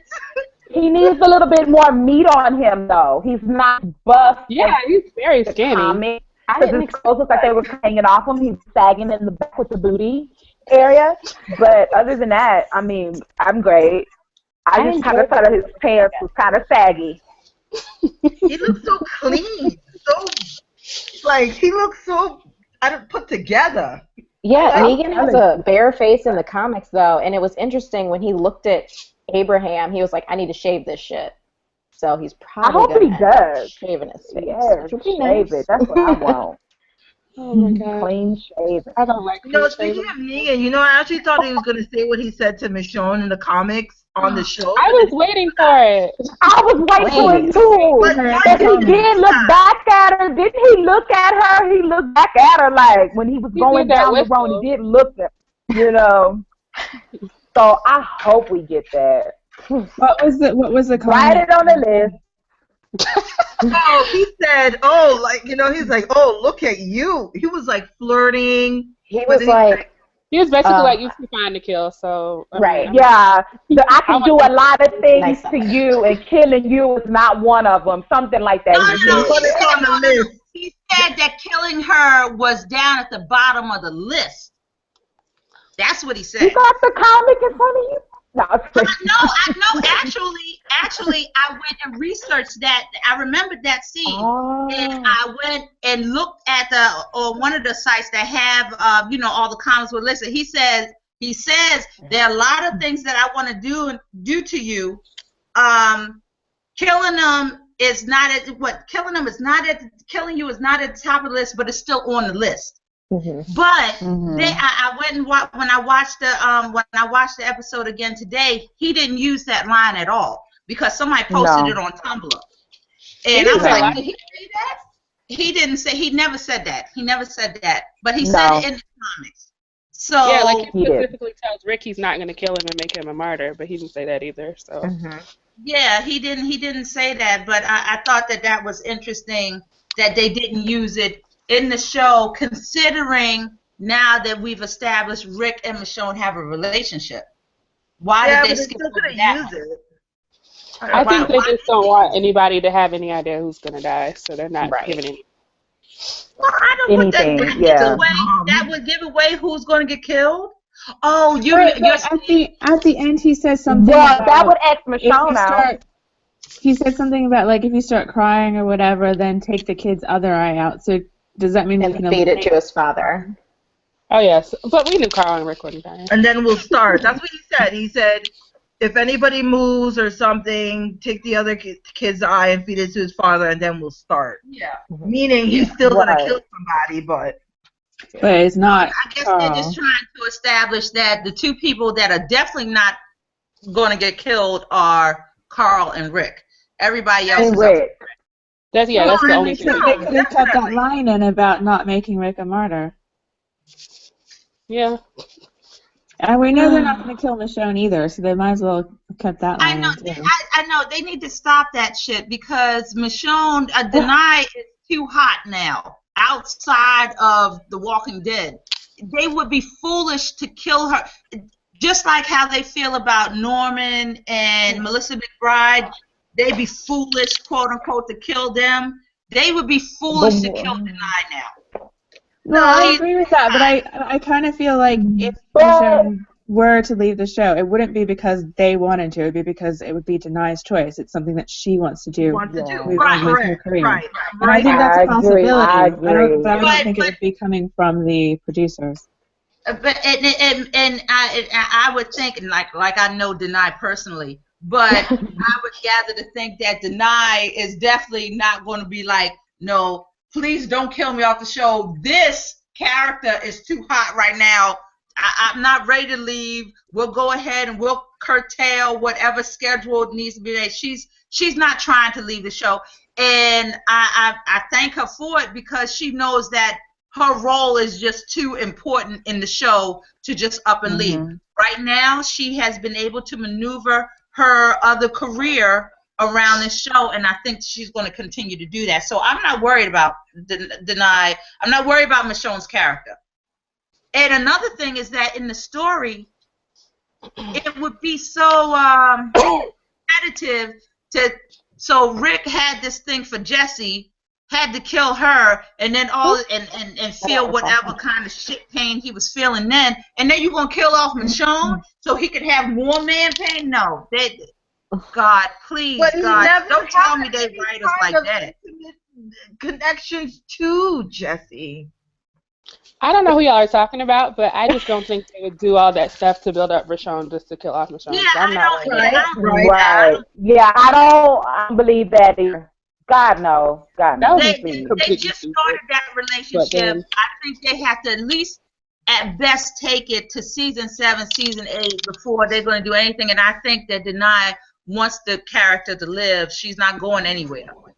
So she's out.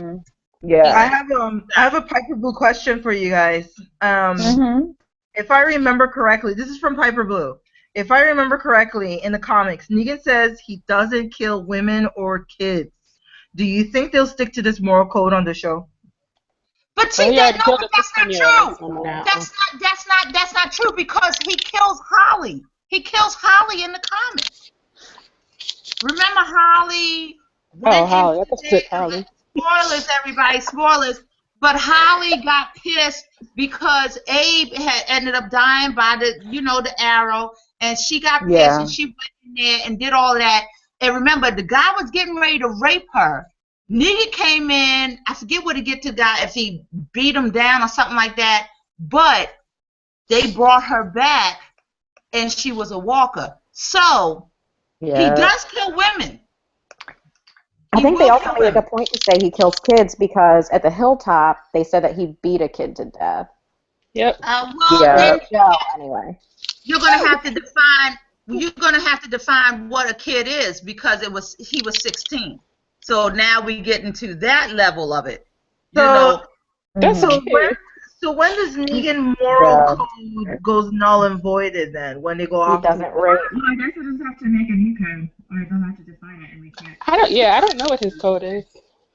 Yeah. Right now, we don't know anything about him, so we can't rely on the comics to say. Okay, you sound far away. Yeah, you do. But I know in the comics he has a thing about raping women. I want to say he has a thing about raping women and kids. He's not down for that. But what he is down for... No, just women. Have them, like, in sexual slavery. Like, you have to do this for me. What he is basically rape. What you say, Kay? I can't hear anything. We can't hear you. That's right. Yeah. Like, I know that he supposedly had this code against, like, rape, but basically wasn't he, like, did he have, like, a bunch of wives that, like, he kept and... Like, they had to have sex with him in order to, you know, get fed. Like, yeah, he does. He does. So isn't that basically rape? Well, I want to say... He said they would come to him willingly, though. It wasn't, like, forceful. I think it has something to do with the fact that in the comic, I think that if he says he wants a woman, she has to be willing to go. But if she doesn't go, he does something to the male partner that she's in love with. Something like this. Work. What's that? I thought she just had to work if she wasn't willing to be with him. I don't know because Dwight has his face. Because I recall in the comic, Dwight has his face ironed because he went back because his girlfriend or his wife or whomever came back and slept with him or something, and he got his face, burnt up behind it. Yeah, but I don't think it was necessary that they're husbands anymore. Like they have to choose him like indefinitely, I guess. Mm-hmm. Yeah, I don't think it was that they didn't go back with Negan. So it's not technically rape as far as with the forceful thing. It has to be a wanting thing, and he makes them want to. Please don't kill him. I'll go with you like that, like that kind of scenario. At least that's what I recall reading. But it was something like that. I mean, yeah, that still sounds like rape to me because they really want to do it. They had no choice. Mm-hmm. Right. I mean, they had a choice. Yeah. They had no choice. Well, they did have a choice, but the choice is almost no choice. A rock and a hard place. Yeah. Yeah. Exactly. Dang. But I don't know how they're gonna change up that part of it because in the comic, I don't know how that's gonna translate on the show because you have Negan with several wives, a whole harem of women. It's gonna seem very what's the word I'm looking for, y'all? Him having a whole bunch of women there against their will is going to socially it's going to look bad. So how are they going to clean that up? How are they going to fix that? I mean, they had women that were at the compound that didn't seem like his wives. They weren't like, dolled up or anything. Well, according to Candy Mon 22, she says if the women don't agree to be Negan's wife, then she is free game for his men. But if she does, then she can't be with her husband, or else he burns the husband's face. Right. Yeah. I don't understand what was going on with Paula though, and the guy she was with. Like, it seemed like maybe they were paired up. Because then Shell was like, I didn't even like my boyfriend, but I went to see where he went to. I don't understand. Yeah. That was interesting too. Well, you know what? Just like guys, that want to get laid. Women want to get laid too. It's like, all right, you know, I said, I guess I'll just go ahead and say, well, he's a good lay. All right, you know, I'll deal with that. And then the minute she find out that he's blown up, it's like, damn, he was a good lay though. This world is really fucked up. You know, it's like, and now you killed off the guy that I had come to, you know, at least have some kind of sexual relationship with, and you kill him off. So I'm kind of pissed. Yeah, everybody else is lame. You know, like that. Right. But yeah, I'm just wondering how they're going to play that part, because from what I'm seeing online, that thing about killing Denise and the fact that she's portraying a character that is a lesbian, I've been seeing a lot of blowback behind that. I didn't follow the other shows where they had killed other lesbians, but they're making it like, you know, there's been a whole host of females, you know, homosexuals that they've killed off. I don't know, because you gotta understand, it's that's so political right now. I don't even want to get into that. Yeah, let's not get into that, because I don't think. Yeah, let's not, please, because that'll be a whole nother hour talking about. Yeah. I honestly don't know anything about it. It's I don't like follow it. you have to step back and think, like, okay, which is more important? I wasn't even considering the fact that when Denise was killed, that they're killing off a lesbian character. I was just like, why did you kill off Denise? She was such an interesting character. You know, why didn't you kill off Tara? That was what I was thinking in my mind. I was like, God damn. It's like, what are y'all doing? Oh. You know, lady, it's gonna be to the point where we're just like, you know, can you just please kill Tara and be done with it? Because I'm still like, why is she still alive? Why is she still? Why? What purpose does she serve? She's serving some purpose. No, she's not. No, she is not serving a purpose. What I'm saying is, if they keeping her around for a reason, she's gonna serve some purpose in this story. She's gonna be Holly. Look like it to me. But let me ask you guys this. Actually, is that what you said? I did. I don't know. I seriously don't understand the reference either. But whatever. I don't understand why she is still there. Why they? I think you know what? I think they're keeping her around as like on the bench, I guess you would call it. Like in basketball, I say, oh, we'll keep her on the bench. You know, just like yeah, she's just there in case they need to inject somebody or a story or something. Some comic relief or some sort. To fill it out. She's not even funny though. She's not even funny. Stand here and give someone the middle finger, or stand here and say something funny. She's not fun. She's not funny at all, and that's why I'm like, why is she still there? Because even now, they still haven't built a really good story around her as a character. They haven't done that. It's like, why is she there? Even with as little time as we've seen with Aaron. And I love Aaron. Even with the little time we've seen with Aaron, they have managed to weave some kind of story with him. But Tara, I just wish she was there on the lineup to get the bat. I really do. I keep telling people that they killed the wrong sister. I just thought her sister had a better, I don't know. Exactly. No, she was awful too. Exactly. Even her sister's character would have worked better because she has experienced the witnessing the loss of a child, and it was and her child was put down by the guy that she was sleeping with. You know, there's characterization there, but Tara is just like she's like a wet noodle or something. She's just there. She's just there.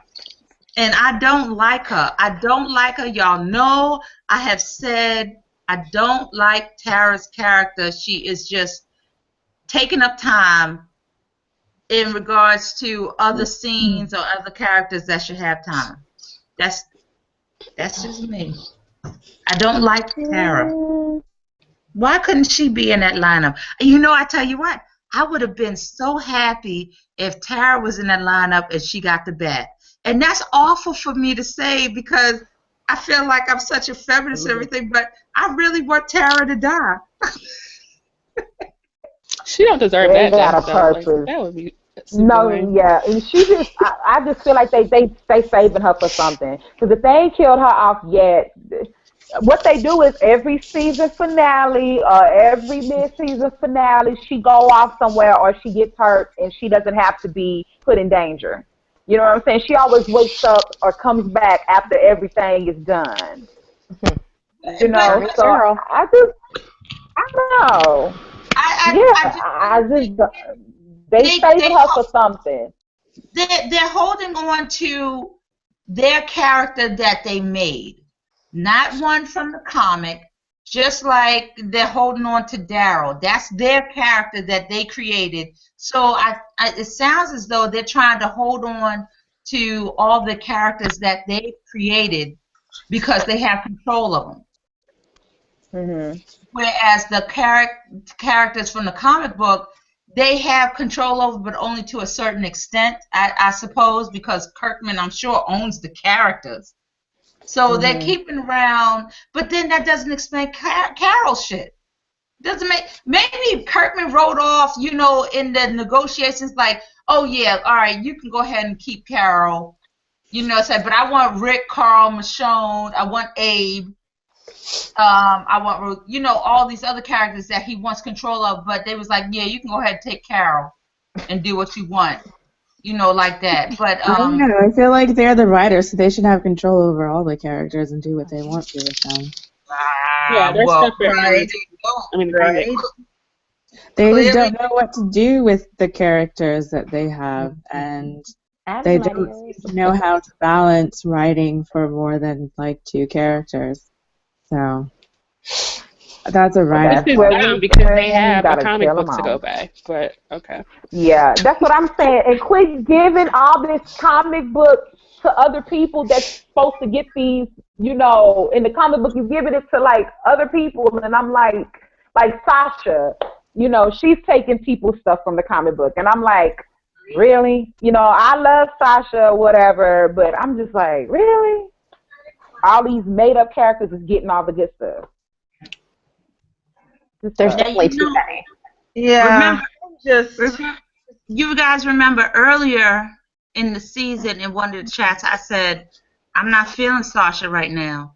I said, there's something going on with Sasha, and that thing that she did last week with her, you know, with Rosita being right there at the gate. But they are real, cause I'll tell you what, because in the comic, I don't like Holly. I understand why Abe decided to leave and everything. You know, he found someone that he actually feels a connection with, and he wants to, you know, get with that person as opposed to Rosita. I get that. It was shitty how he did it on the show, but I'm feeling that vibe coming from Sasha with Holly because I did not like Holly in the comic. She seemed real bitchy-like. Holly was not a character that I liked, and I see that coming off with Sasha's character for some reason. I didn't like the whole, you know, Rosita versus Sasha, so I could understand what you're talking about. I think that was totally unnecessary. Like, we don't need any more drama at Alexandria. Please, Lord. Yeah, but I think as far as like 2 women fighting over a man, I think it was pretty drama-free. Like, they never got in each other's faces about it. So. Can I ask you guys a question? Yeah. Can I ask you guys a personal question? Okay. But it depends on what it is. Any of you guys been cheated on? Any of you? I'm asking my knowledge. Have any of you guys been cheated on? Oh, yeah. Girl, yeah. Yeah. Okay, so you know how you felt, right? That. Yes. Yeah. Okay.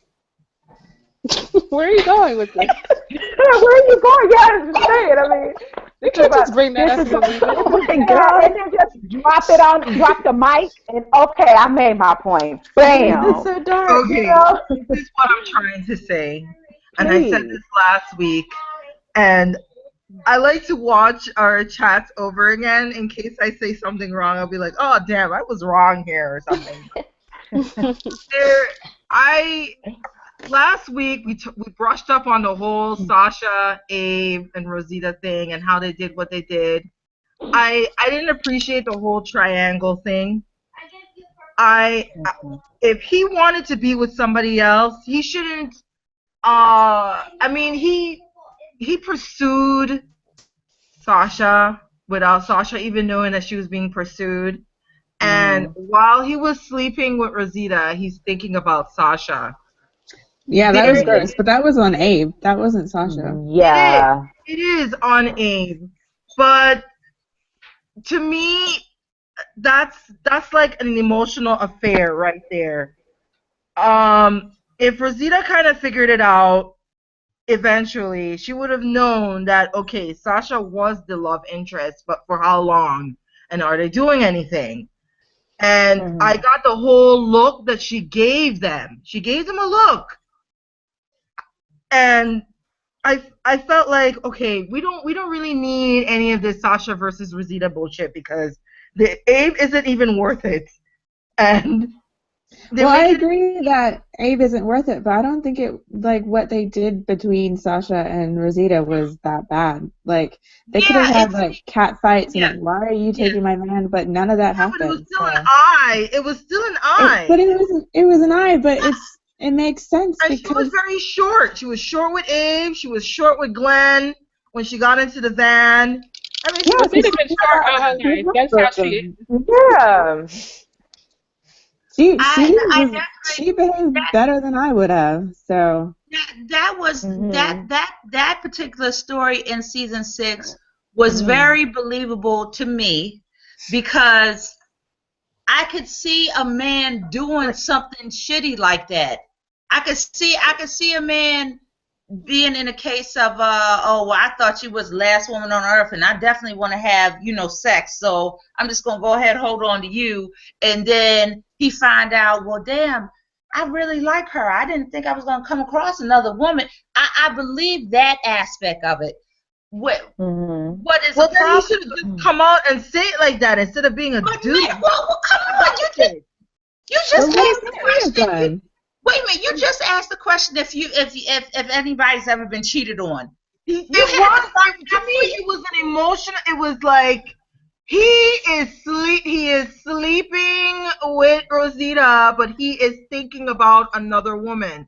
To me, that is all emotional. That's an emotional affair. That's still cheating. Yeah, it is, but it definitely it's still being cheated on, and it's definitely. I just didn't like that story. Yeah, but you're trying to make it sound like it's an issue between Sasha and Rosita, but it's not. It's an issue between Rosita and Abraham. And Abraham came out looking like an ass because he is an ass. But that doesn't reflect on Sasha and Rosita. They didn't have any problem. I mean, like, of course Rosita is upset to see that her man has moved on with another woman. Right. But she's being responsible, and gave them a look. She gave each of them a look. She's allowed to give them a look. Yeah, when she could have gone up to him and punched him, and she would have had every right. But she didn't. So she saved his life. Dramatic. Yeah, but what I'm saying is that instead of giving Sasha the look, she should have been giving Abe the look. Like she was giving them both the look. Yeah, she was looking at both of them like that. Yeah. I don't think you could tell which look she was giving to Abe or Sasha. She was just looking at him. It was general, like that. You don't know who she was, looking at with her beams on. It's like, like that. But still, it has nothing to do with Rosita and Sasha. Sasha looked back at her and it was like, oh, damn, yeah, we are doing this shit in front of you, knowing that they've been through so many trials and tribulations together. It made Sasha look bad. It made her look bad. Why would you go ahead? Oh, here, honey, here's your cigar. All right, I'm, I'm late. It just looked bad. I feel like that was unnecessary. It So was. she has to hide in a community of 50 people because what? I mean, it just doesn't make sense that she would have to. She didn't kiss him or anything.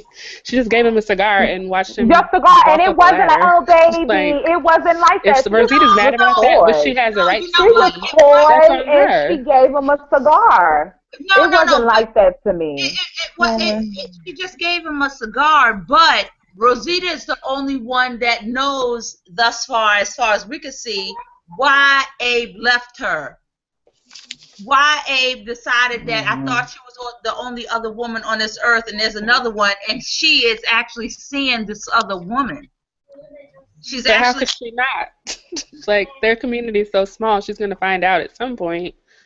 Yeah. Like, what are they supposed to do unless they move? I mean, but you really can't be mad at Sasha, and I'm gonna tell you why. Because, I mean, I know the comments are different, but if you remember, Abraham was messing around with Holly at the same time he was still with, you know what I'm saying? At least Sasha was like, no, you need to handle this first. I think what I'm saying is I think her anger is reflected like at the wrong person, or maybe I just see it wrong. Maybe she should be angry at Abe only, just at Abe. Mm-hmm. And not at them. But she has had her heart broken, so she's clearly angry at everybody about everything. Yeah. She wasn't just angry at Sasha. Yeah. She was angry at Daryl. She was angry at Denise. She was angry at everybody. And I think her anger makes sense because she had her heart broken. Yeah. So, and despite her anger, she still got shit done. So she's still kicking ass. Yeah, I think Rosita handled it pretty well. She saved Abraham's ass at the episode with what was it, Twice as Far.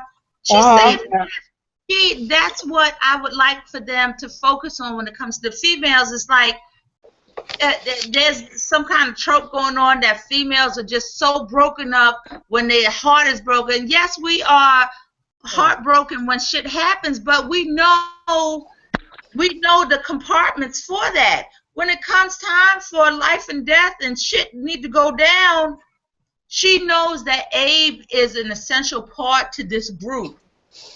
She knows that. So she go ahead and just, all right, let me not think about this. And she saves his life. Mm-hmm. And that's what women do.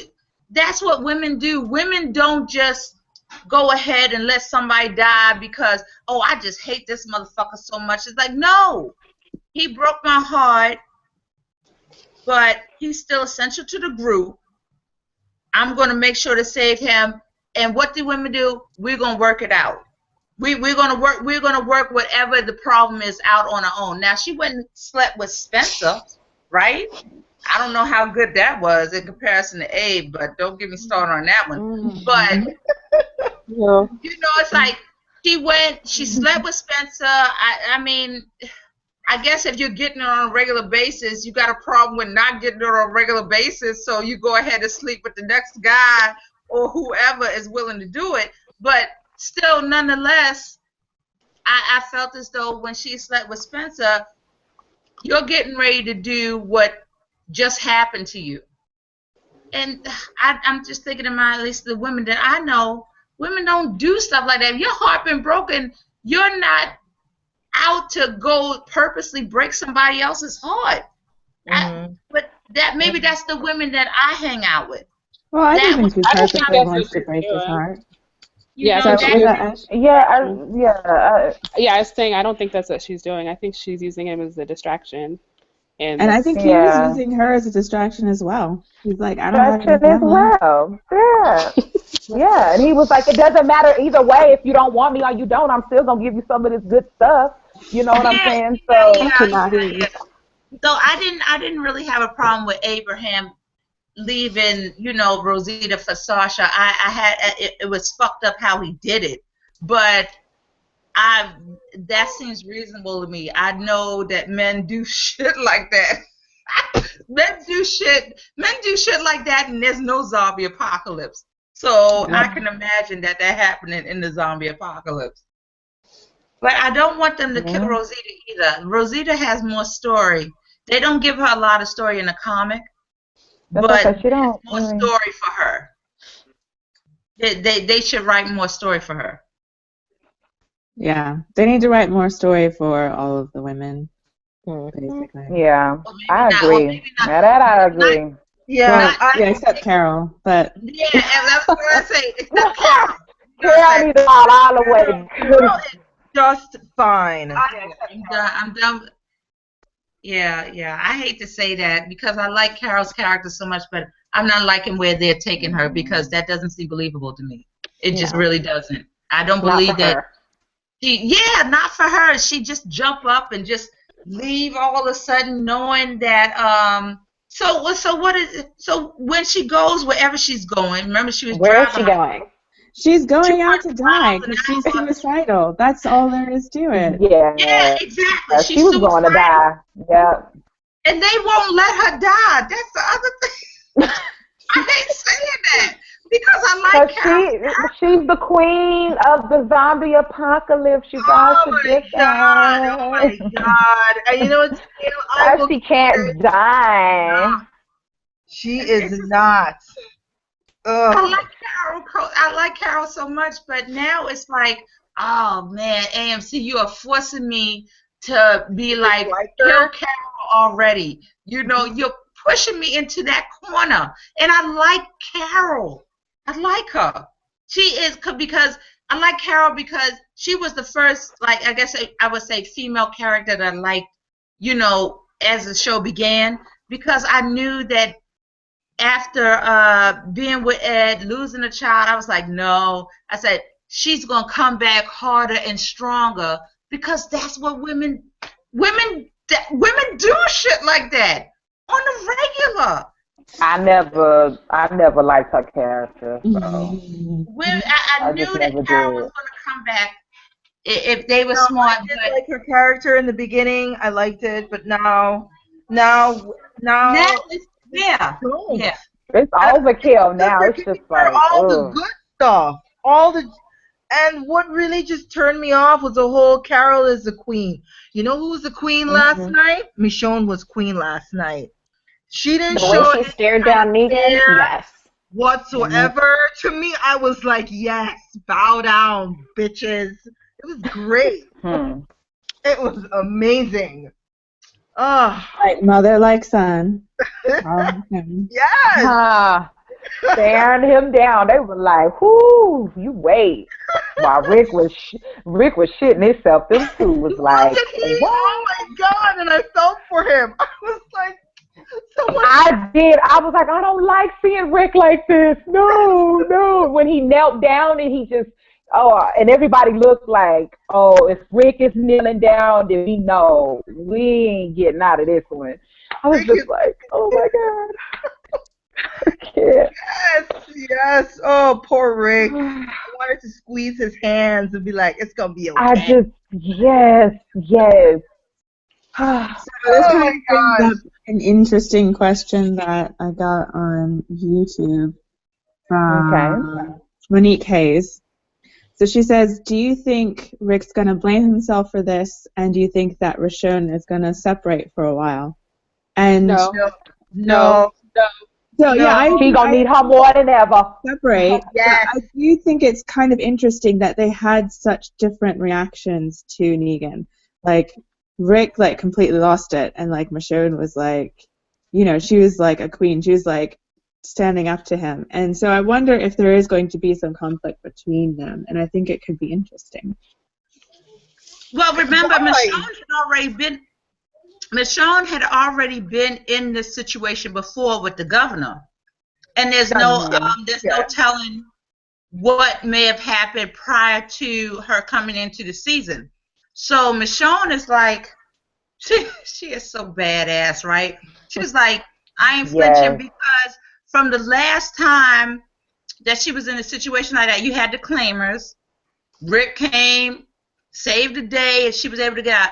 And then remember when the governor was there, unfortunately, Herschel got the chop. Everybody started shooting. She was able to get away. So Michonne is on the same. She's in the mindset of, you know what, this may be my day to die, but the minute that I get a shot at trying to get away, it's done. It's like I'm doing it, because you saw the way she got away in season 4. She did. Everybody's shooting everybody's shooting at the governor and his people, right? Everybody's shooting, and what she do? She start. Her hands are tied up, and she rolling out the scene. She go and do the thing with the license plate thing, and it's like, oh my God. So she got a lot of heart. She's like, you know what? I'm not flinching. She's just like Carl. I'm not flinching. It's like I've gotten out of bad situations. And plus, she also said that she's done taking breaks too. So there's no way that she is going to be closed off from any kind of emotions from Rick now. I mean, Rick is. I don't know. No, I think, like, from what I know of the comics, like, maybe Rick kind of, like, starts behaving like he's going along with Negan.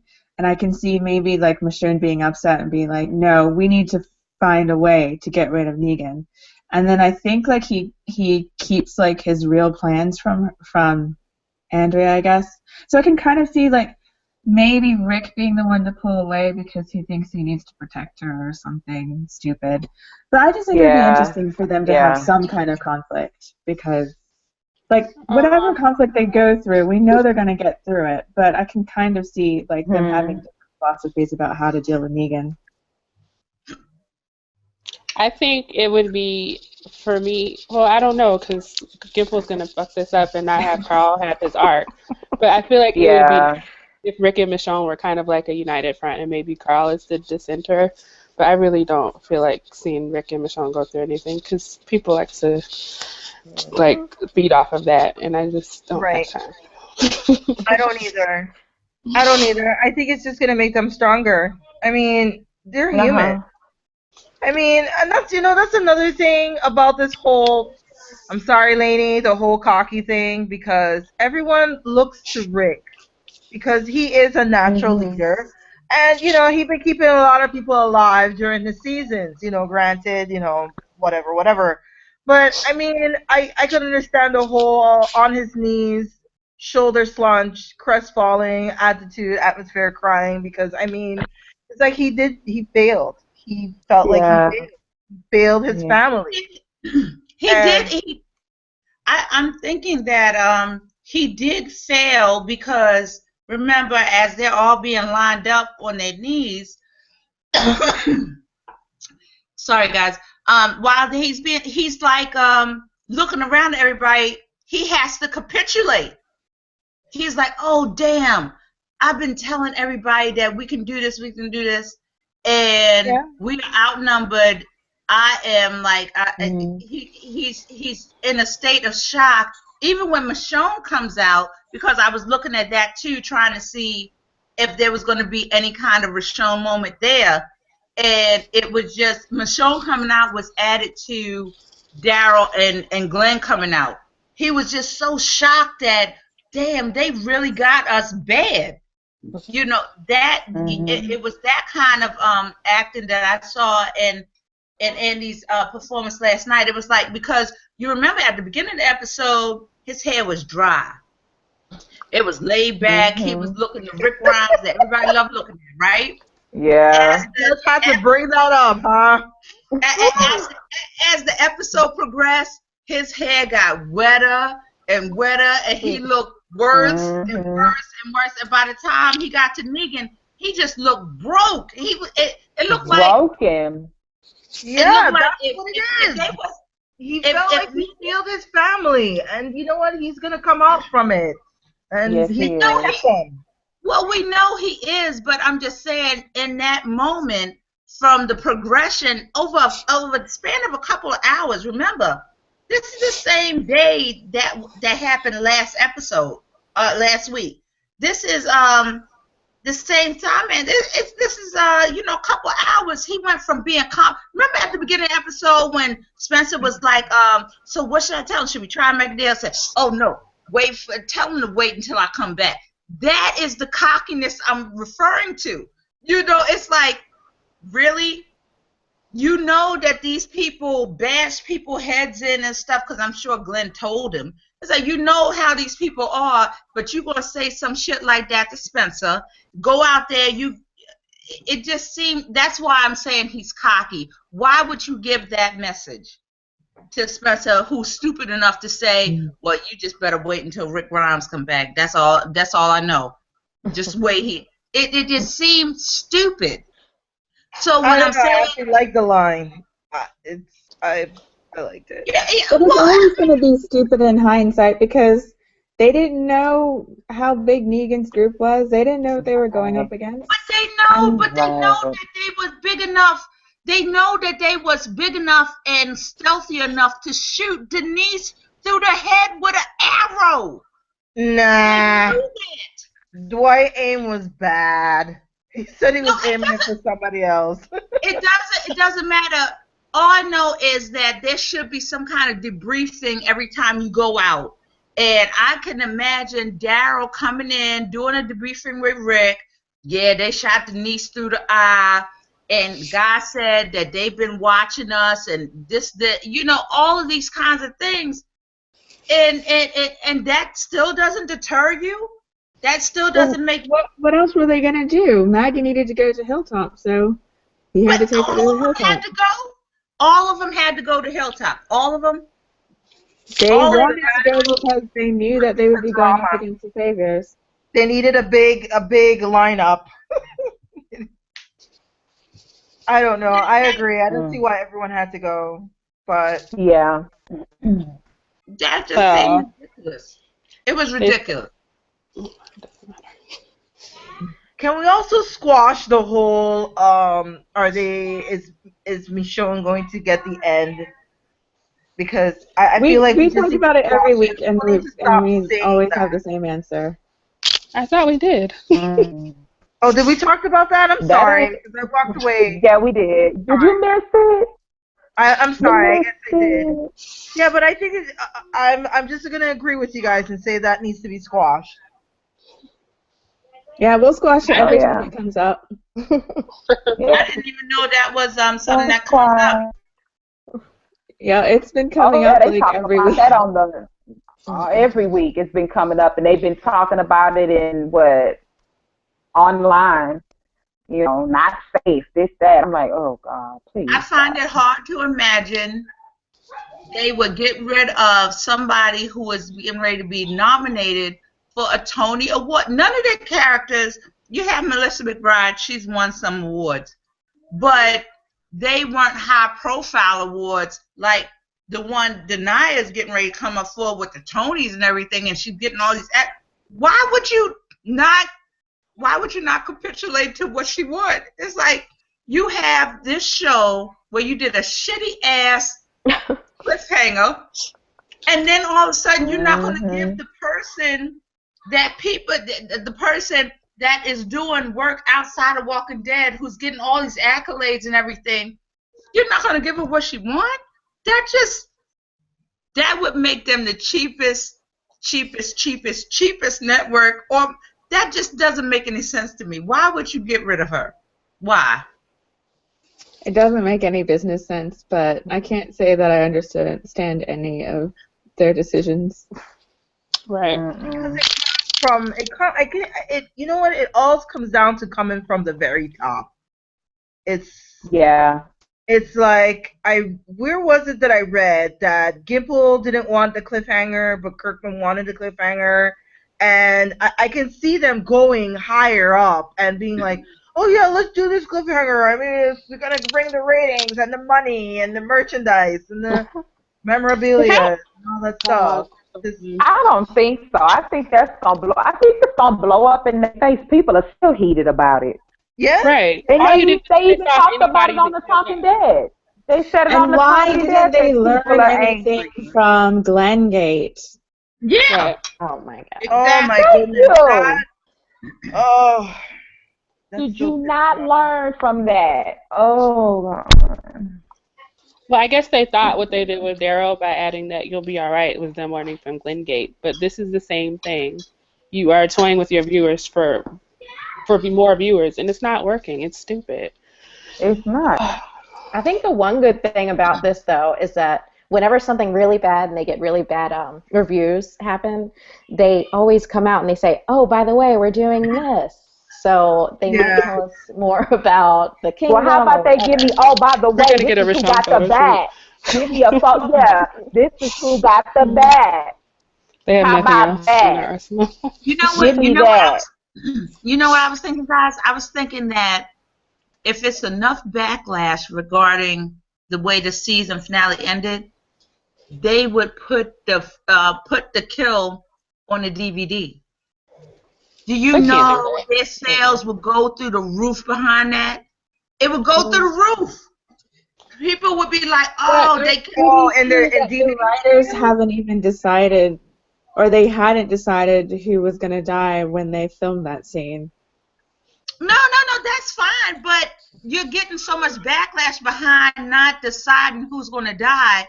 What the DVD usually comes out, maybe a couple of weeks after Comic-Con, the San Diego Comic-Con, and it comes out then. That's actually really good damage control. That would be. Do that. They're not gonna do that, though. They're not going that far. That would be smart, and that would be great damage control. That's what I'm saying. That's what I'm saying, Amy. That would be smart money-wise. You know how cheap they are. They'd be like, just like with season 5, and they did the recut of they don't know who you're fucking with. They put that in the DVD. If anything, we'll get more Negan swearing on the DVD. That's all they're not a kill. Not the kill. That would be ridiculous, because then people would be like, now you just did that so you can get our money, and they'd be even more pissed. Yeah.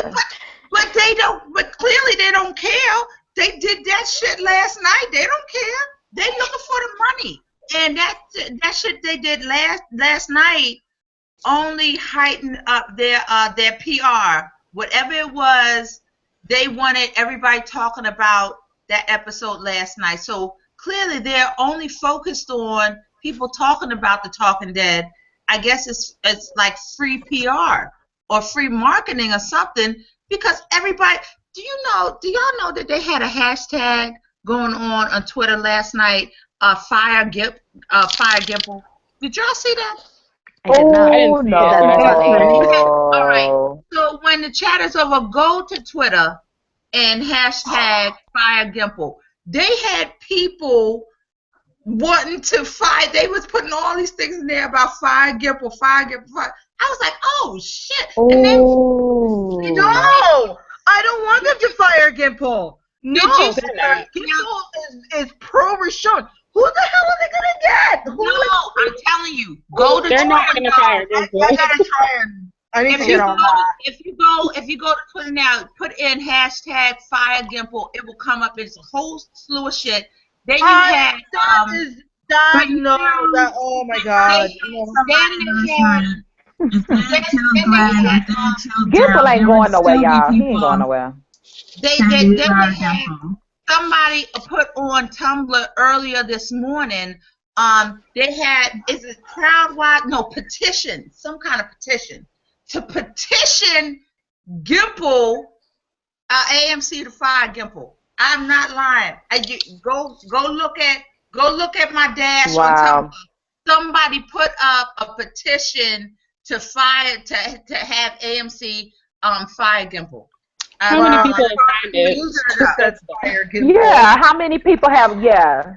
Then I'd be worried. I'd be like, oh. When I saw it on Tumblr, it had like 100. I want to say 155 or something like this, and it was from the TWD zone with Ripley. It had Ripley name at the bottom of it, who was campaigning it, and I was just like, I reblogged it. I didn't put a like on it because I was like, listen, I was like, I like this show just as much as the next hardcore fan, but I don't know if this is, there's a lot of other things. I felt like Chris Rock with the Academy Awards, like there's a lot of other shit that's going wrong in the world, and I don't know if I want to go through the trouble of petitioning to get rid of Gimple. There's that site should not be abused by stupid shit like this. That's how I felt about it. I see it. I see the tag. I see the hashtag about firing Gimple. These people are just dumbasses. Aww. I would never even remotely consider creating a hashtag something like that. I mean, you already got problems to deal with over there. I mean, it pretty much didn't want to do the cliffhanger. That's the thing about it's not his fault. And getting rid of Gimple isn't going to help the problems because I think the problems come from higher up. Higher up, and that's what I'm saying is that thing with the hashtag. This just goes to show you how pissed off the audience was behind it. They're pissed off, but they're focusing their anger on the wrong people. Yeah, that's what I'm right. And I said that in a post earlier about the whole comparison with who is it to who shot JR. But I already explained why I was thinking about who shot JR based on marketing. But I didn't think that Gimple and or Kirkman should go up on the chopping block as far as being crucified on the internet because I got the impression from Talking Dead from the very get-go that one, Gimple didn't want to be there. You could just look at his body language like, why am I sitting on this damn couch? You could see it. And it was just like I really wasn't interested in what they had to say on the couch, but I wasn't mad at Gimple for the cliffhanger. I think I was just mad at who told them to do the cliffhanger because I don't see him doing that. Just like with Glenn, just like with the mid-season finale, who told them to cut off? That was, oh my God! Don't get me started on the season. But who said in season in episode 8, oh, don't give them what they want, make them wait a few months? Who said that? Probably. I mean, they need ratings. They clearly need funding. So anything to bring people in. This is so frustrating because that's not how you get ratings. A good show, the finale cliffhanger is what are they going to do now, not who died. That's fucking stupid. That's dumb. God, stop letting the networks ruin your shows. And the way they did that, the mid-season finale, it was like, you know that pretty much all the circulation throughout the internet that Rick is going to cut off Jesse's hand. Why are you delaying this? Right. Why are you delaying it? That's why I kept saying that episode 9 should have been the mid-season finale. Yep. Obviously. Yes. And they should have started. No, actually, it should have ended with Carl getting shot because that's the cliffhanger that we can live with for the next. But there you go. Which was episode 9. Episode 9 should have been the mid. No, I'm saying it should have ended there, and then the next part is, you know, Rick coming into his realization that he can do this, and then maybe the next world is episode 9 as well. But I don't know. It was just really bad. No, you do know. And the next world should have been episode 9. You could have fit. Yeah, that's what I'm pretty much saying. Then the timeline would have made sense. Actually, as far as the cliffhanger should have been Carl getting shot in the eye, which I agree. That would have been perfect. That would have been perfect. I don't even know that's why they could have gotten to Negan sooner instead of like some of the meandering stuff that they did. And then since they didn't want to end the season with a death, I guess they could have like kind of ended the season with the beginning of how do they deal with this death. But that's the thing about it. They're all about, it just feels as though to me they're all about, well, we want to make sure we get just as many people, you know, as we did in the season 5 premiere, hold off the death. And that doesn't sound like, from a writer's standpoint, it doesn't sound like something that Gimple or Kirkman would want to do. That just sounds crazy. It sounds crazy. Yeah, they need to learn from Game of Thrones and have the death in like episode 9 or whatever, and then have 10 be like the follow-up to it. Yeah, let us have some closure. Game of Thrones. You know what it made me excited for? It made me, after seeing that cliffhanger, It made me more excited for Game of Thrones, and Z Nation. Those are the two. I was just like, I'm not to say that I'm done with the show, but I'm just like, Richonne is canon. I'm good. That's how I feel. That's how I feel about it. Even if, God forbid, they go ahead and kill Michonne off in the first half of season 7. Look, y'all made Richonne canon. I can roll with that. Fine. But I still need more Richonne. I can't roll with that. I can't sit with that one. Nope. Of course we want not at all. But it was more important to me that they make Richonne canon and make it law as far as with the season goes, because even if, let's say, God forbid, they go ahead and do kill off Michonne's character in the first 8 episodes, they will have solidified enough of a situation where, oh, Rick really did love Michonne. You know, said it was more pivotal than just for the story, at least for me. It was more pivotal than just the story. That needed to happen. And they're not gonna kill off Michonne because that's how pivotal it was. Why would you kill her off? That'd be like a trope or, you know, some stupid shit like that. They're not killing off Michonne. That story is way too interesting. Everybody wanted it, from what I'm getting from the internet. Everybody wanted that ship to happen. Everybody. There's a small number of people that didn't want it to happen, but everybody wanted it to happen. They're not killing off that one. If they were to kill off that one, they may definitely be killing off the viewership, just across the board. People will watch. They would be mad like this. They would be mad like the last episode. That's why I think they're not going to kill off Michonne. Michonne is safe. Those 3 are safe. What is it? What do they call it? Carshone? What is that? What they call it? Carl, Rick, and Michonne. Yeah. Carshone. They're not killing off Michonne, but I would gather to think everybody else, maybe outside of Abraham, because the word on the internet is that Kirkman regretted killing off Abraham. So I don't think Abraham is going to go, but I guess everybody else is up there. They there for the fodder. Whatever happens. Killing Abraham in the comics? Really? He said he regretted killing him before the war. I don't think he would never kill Abraham, but he may kill him off during the war, but not him off now. And I don't mind that. Yeah, not right now. I don't mind that. I'm kind of curious to see what goes on, if they're going to follow the comics exactly with Abraham and Sasha. The Abraham Holly story in comparison to the Abraham and Sasha story. So I am curious about that.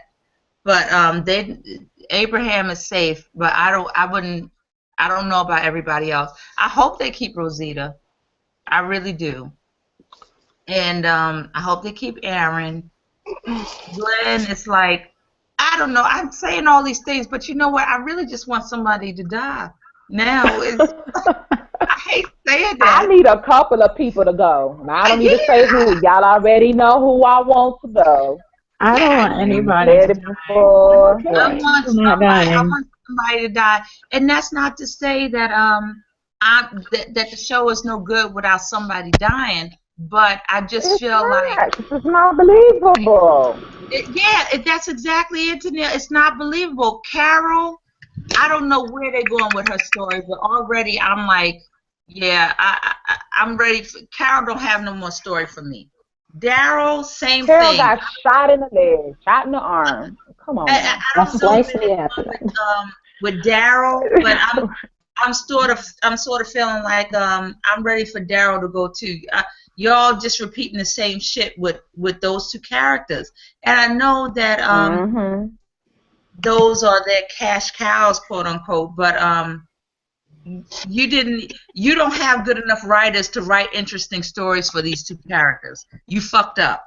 You should have got real writers, because right now I'm just not feeling those 2 characters, and they can go for me. They can go along with Tara, of course. But They can Yeah. those two can go for me. I'm done, and I'm about done with Morgan. I'm about done with him. I just take them or leave them. I don't care what they do with What do you Morgan. guys think Be about there or not. him finally killing somebody? About time. Oh yes, I was like, finally, thank you.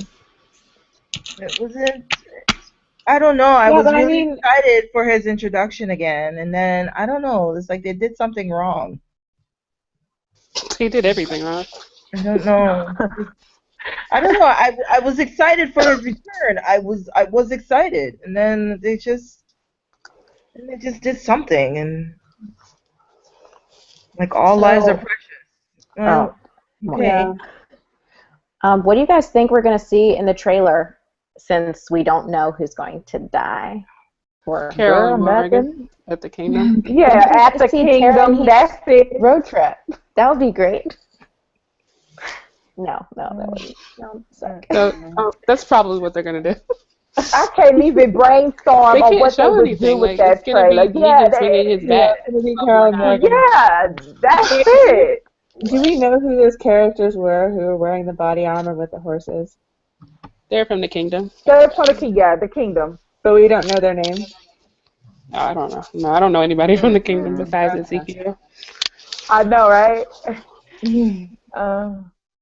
So do we think that there is going to be an Ezekiel, or is Morgan going to become the Ezekiel? There better be an Ezekiel. He better not become. Morgan. I think there will be. Oh my god. Nah. Gimple even like hinted that there would be a tiger, and I'm like, how the fuck are y'all What gonna do budget? They barely can pay Right. your actors. That's like you How, barely sir? can pay your actors. How you gonna get this tiger? What a Lord. Okay, They'll well, be announcing that soon.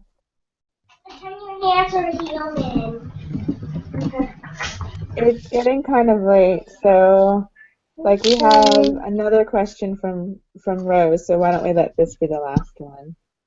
I have a question after that. Oh, you have? Why you want you go ahead? No, with go your ahead. question. It goes after this. Go ahead. Okay. All right. So Let me be it last. says, what storyline would you guys have liked to have seen in the finale? Because the RV roadblock mess was annoying and repetitive. What happened with Daryl, Rosita, Glenn, and Michonne? And Yeah. Michonne. Thank you. That's what I wanted. Although I liked the roadblock, honestly, it felt like a noose tightening around their necks. I didn't mind that. But I besides just killing got Morgan, tired of them driving around in that raggedy RV, Yeah. to be honest with you. I just got tired of that RV. I really did.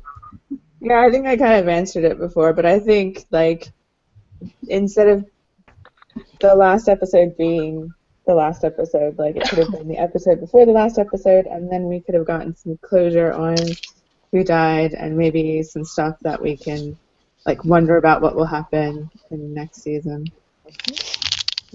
Exactly. Yeah, because it just felt like we needed some kind of build up to the finale, but the episode before that with like Rick and Morgan going after Carol and whatever, with Michonne and Glenn going after Daryl, it was just like, this is boring. Like, why would anybody want to tune into the next episode? And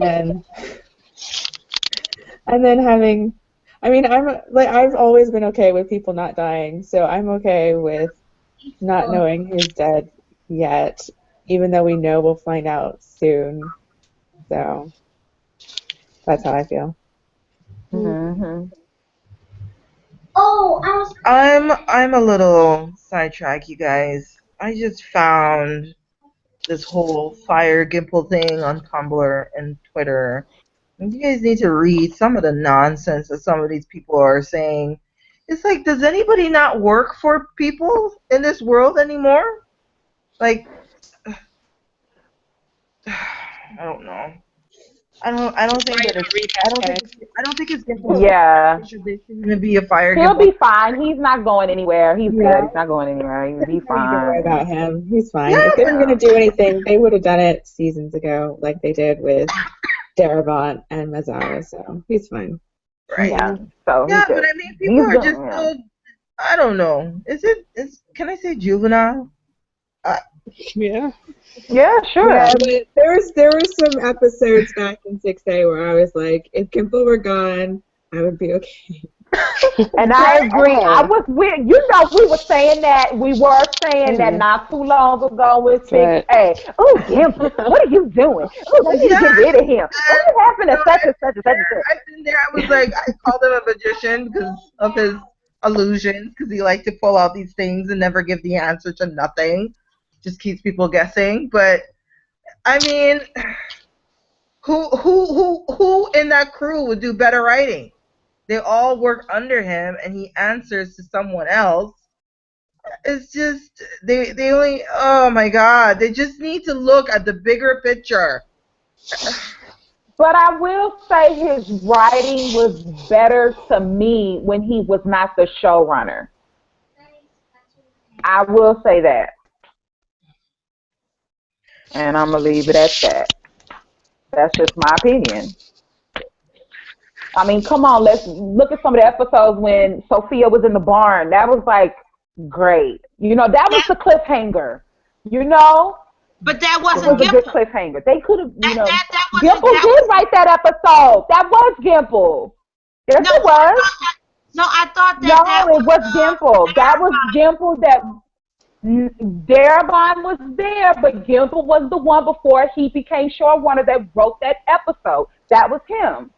Well, that was him. Then where was Mazzara in that mix? Because I thought Mazzara, they fired Darabont. No, I think what Tennille is saying that is that Gimple was the one who wrote the episode, but he wasn't the head writer. Okay. Well, that's what I'm saying. I'm not saying he was. Calm down, Lainey. Calm down. That killer. Calm down. Even still, pretty much dead already. Okay, yeah. Is that one where she walks out? Yeah. Yes, it is. Okay. Yeah. Yeah. Oh, he wrote that one. That was a good cliffhanger. Yeah. Yes. Yeah. This is why I'm saying that I don't think this has a whole lot to do with Gimple and Kirkman. I think it comes from higher up because those instances don't make sense. They just don't make sense.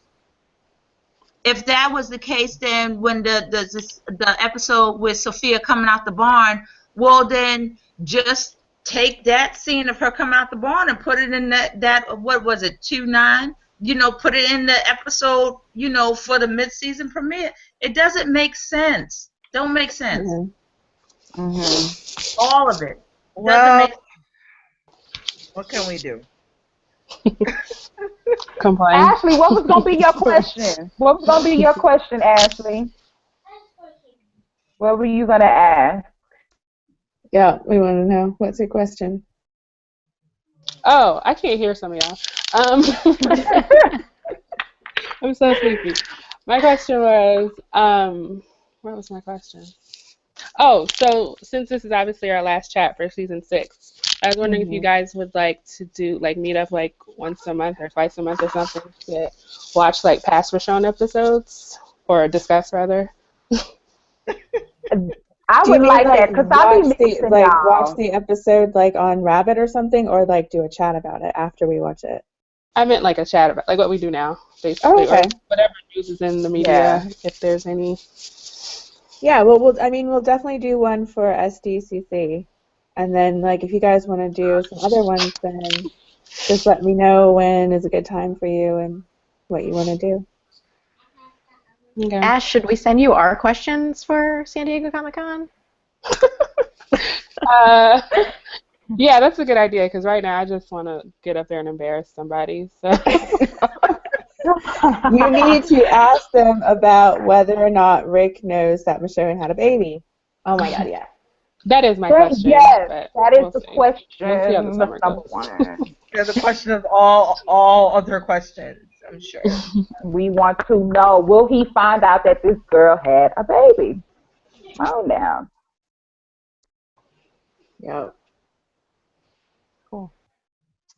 All right. So do we give a thumbs up to doing chats before we leave each other? Will we do that? Will we connect every month? Or on Tumblr and okay. Yeah, we'll try and do something. I guess like every month at least. Okay. Because I can't go that long without y'all. Because when we took a break for that mid-season finale, I was just like going crazy because we weren't. This is the thing about it. You know. Why do we have to use that kind of reason for a chat? If we want to chat, we just send out an invite. Hey y'all, what y'all doing? Richonners, I'm doing the chat. Why do we have to have a specific reason to do it? We can do it whenever we want. Yeah, we can do that. Yeah, that's true. Well, just give me a lot of notice because I had set my Monday out. So, I mean, we just say, hey, what y'all doing? Let's get together. Yeah. Yeah. And maybe we can choose an episode to talk about. Exactly. Yeah. And then with so much stuff coming out, we can even talk about that. You know, what's going on in the media. I'm telling you, we're going to get one. So, I mean. Speaking that into existence, I'm sorry. Yeah. We're going to get that. We're going to get that. Mm-hmm. Maybe we could come together for another show that we all like. What's wrong with that? We could come together for a show that we all like. I wouldn't mind doing a chat for Game of Thrones. Yeah, I'll do that. I'm down with that.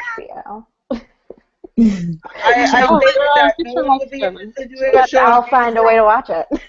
Don't you? Right? That's how I do every show. I mean, I know I sit in on this chats with for Vampire Diaries sometimes. You know, or I mean, Orange is the New Black. Orange is the New Black. Oh, yes. Forgot about that. Shut your mouth. Yeah, I forgot about them too. Yes, Emmy. We definitely gotta set up a chat for Orange is the New Black. I'll put that on the list. Put that on the list. I watched that all in one weekend. Orange is the New Black. So if y'all would have discussed all of it in one day. Orange is a lot to talk about. I know. That's a lot because I can't just binge watch in one day of that. It takes me. I have to take a break and then come back. Yeah, I do too. And Tennille, I do too. I have to take a break. Girl, I got to get up. Got to wash a couple of loads. Got to go outside, get some fresh air. For Orange is the New Black, we can do one episode a week. We all get together for that specific episode. It could be simple like that. I'm up for that. God. I'm up for an Orange is the New Black chat. For that. I don't like that show enough for that, but y'all, I'll send y'all questions. Oh, come on, Ash. I would do Game of Thrones, but that's just not one of my favorite shows. I'm not. And I don't watch Game of Thrones, so I don't watch that. But you have to watch Game of Thrones. I've been trying to catch like marathons, but I seem to always catch it in the middle. I never catch it from the beginning. You know what?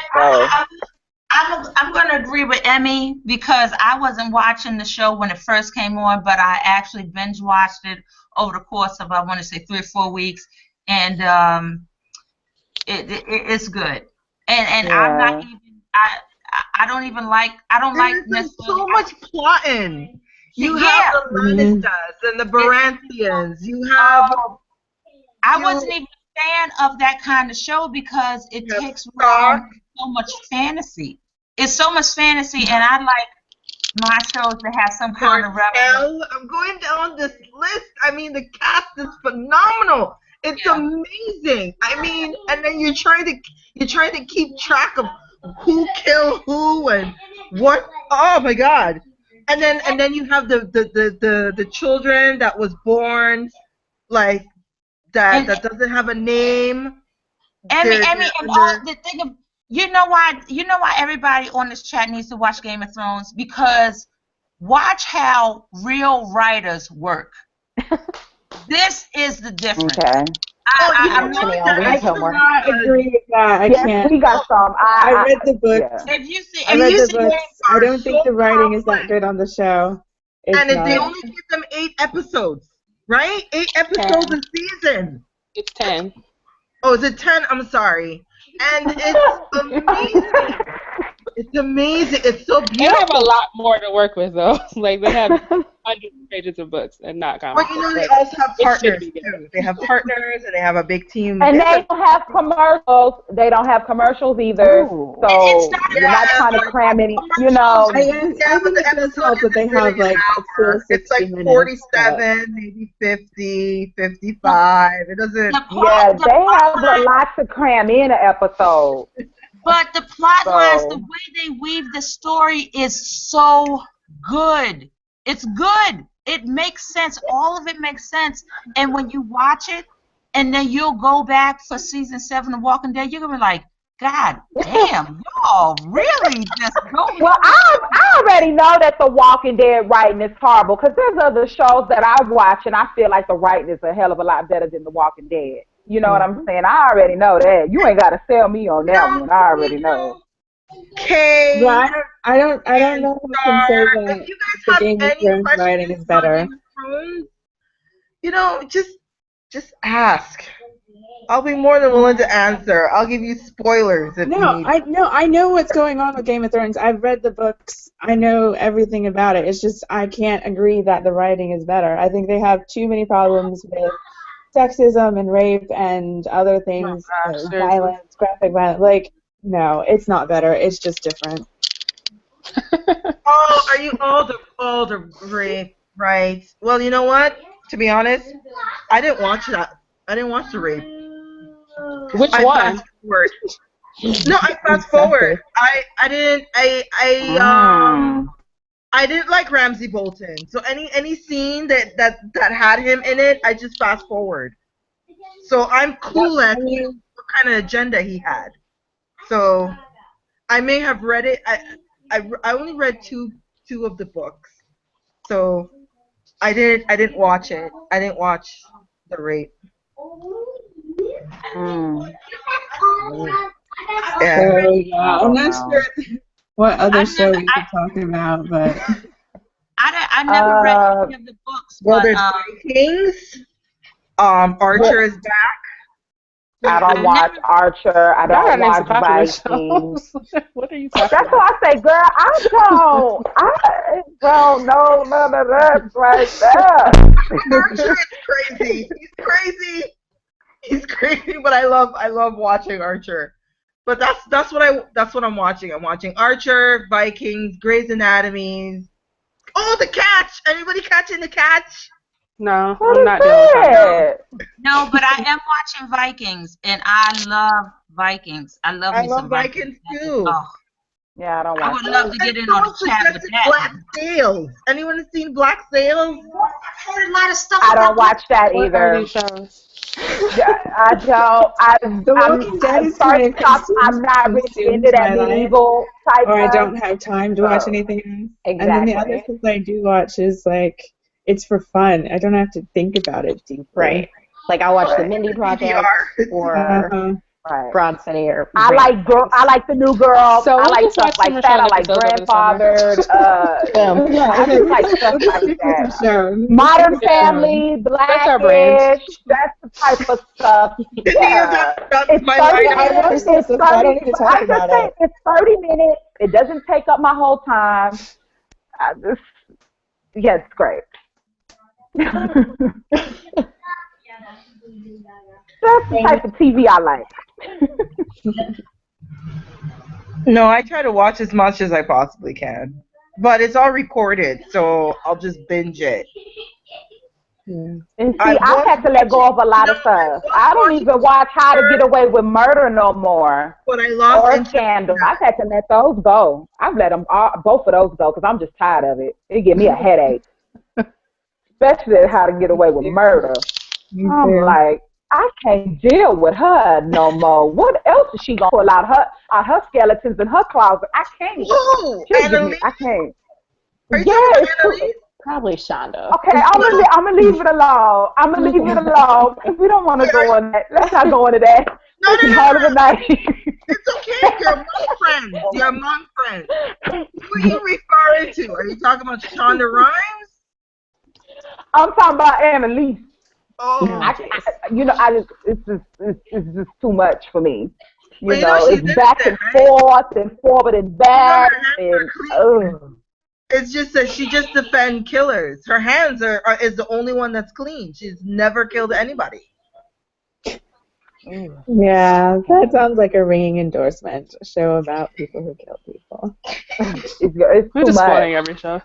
We are.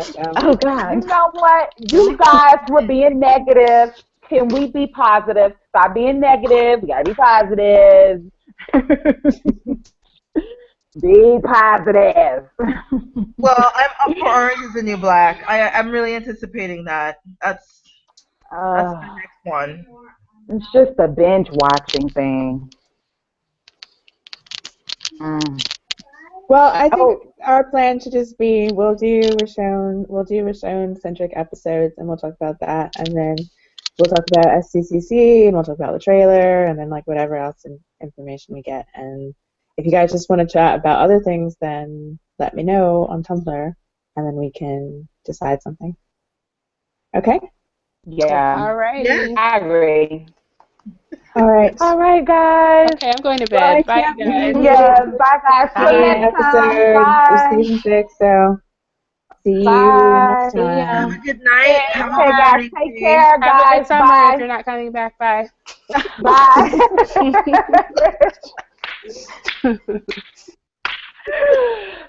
Bye, guys.